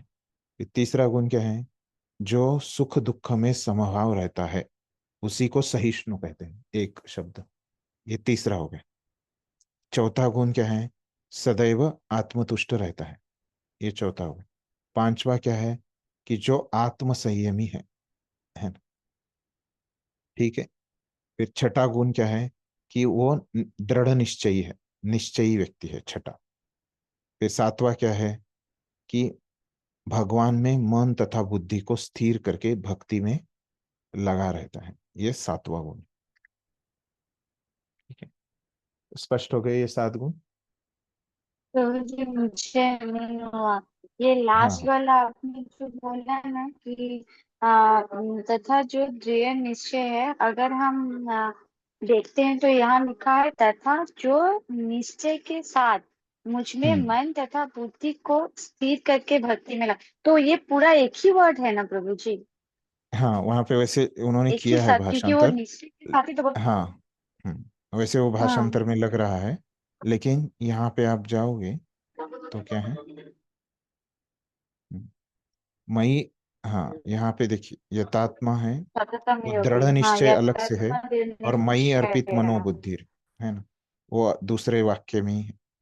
ये दृढ़ निश्चय जो है एक वाक्य में है ना। और मन और बुद्धि, मई अर्पित, भगवान में जो अर्पित की हुई मन और बुद्धि है ना, वो दूसरे वाक्य में ही है। वो वैसे प्रभुपाद ने वो भाषांतर किया है ना? वो हमको प्रभुपाद को लगा कि वैसे करने से अच्छा है इसलिए, लेकिन एक्चुअली क्या है कि ये दृढ़ निश्चयी एक गुण है भक्त का, और मन और बुद्धि भगवान में लगाना, मई अर्पित मनोबुद्धि, ये अलग है ना। यहाँ पे यही थोड़ा सा है कि ये समझना पड़ेगा कि कौन से गुण है ना। बाकी सब गुण समझने के बाद आसान है, क्योंकि थोड़ा सा अंतर है शब्दार्थ में और भाषांतर में, थोड़ा मेल जमाना। ठीक है, इसीलिए मेरा पहली बार थोड़ा गड़बड़ हो गया। अभी ठीक है। हरे तो हरे संस्कृत कृष्ण प्रभु। भाषा, हाँ। हरे कृष्ण को पहला पहला लाइन बता रहा है, जो किसी के साथ द्वेष नहीं करता, हम्म। यानी कि किसी के साथ शत्रुता नहीं करता, और दूसरा लेकिन सभी जीवों के साथ दयालु मित्र है, यानी कि दो ईर्ष्या द्वेष और मित्रता, ये दोनों दोनों अलग हो सकते हैं ना प्रभु? हाँ, लेकिन उसको एक ही कंसिडर किया है उसे। हाँ एक ही, हाँ ये दो हो सकते हैं ना प्रभु। हाँ, हो सकते हैं, लेकिन अपने आचार्यों ने उसको एक ही माना है, एक ही ओके गुण, ओके। है ना। तो वैसे तो ये तो ऐसे, ये 26 गुण है ना। ये तो क्या है कि ये प्रमुख गुण है ना। तो वैसे तो भक्तों के अनेक अनंत गुण हो सकते हैं, है ना। तो उसमें कोई ये नहीं ना, वर्णन करना बहुत मुश्किल है। ये 26 क्या है, प्रमुख गुण है ना? मोटा मोटी ये गुण रहते हैं भक्तों में। ठीक है। तो उसीलिए जो हमारे आचार्यों ने वो हमको करके दिखाया है, उसके अनुसार ये इस तरह से। वैसे तो बहुत गुण रहते हैं, ऐसे नहीं कि इतने ही गुण, 26 ही गुण रहते हैं और गुण नहीं रहते भक्तों में, ऐसे नहीं। और भी बहुत सारे रहते हैं, लेकिन ये प्रमुख गुण है 26। ठीक है।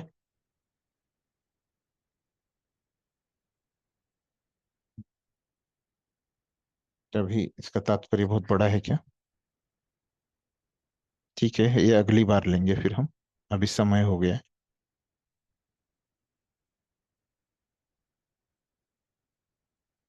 वैकुंठ से हो प्रभु है क्या। यस।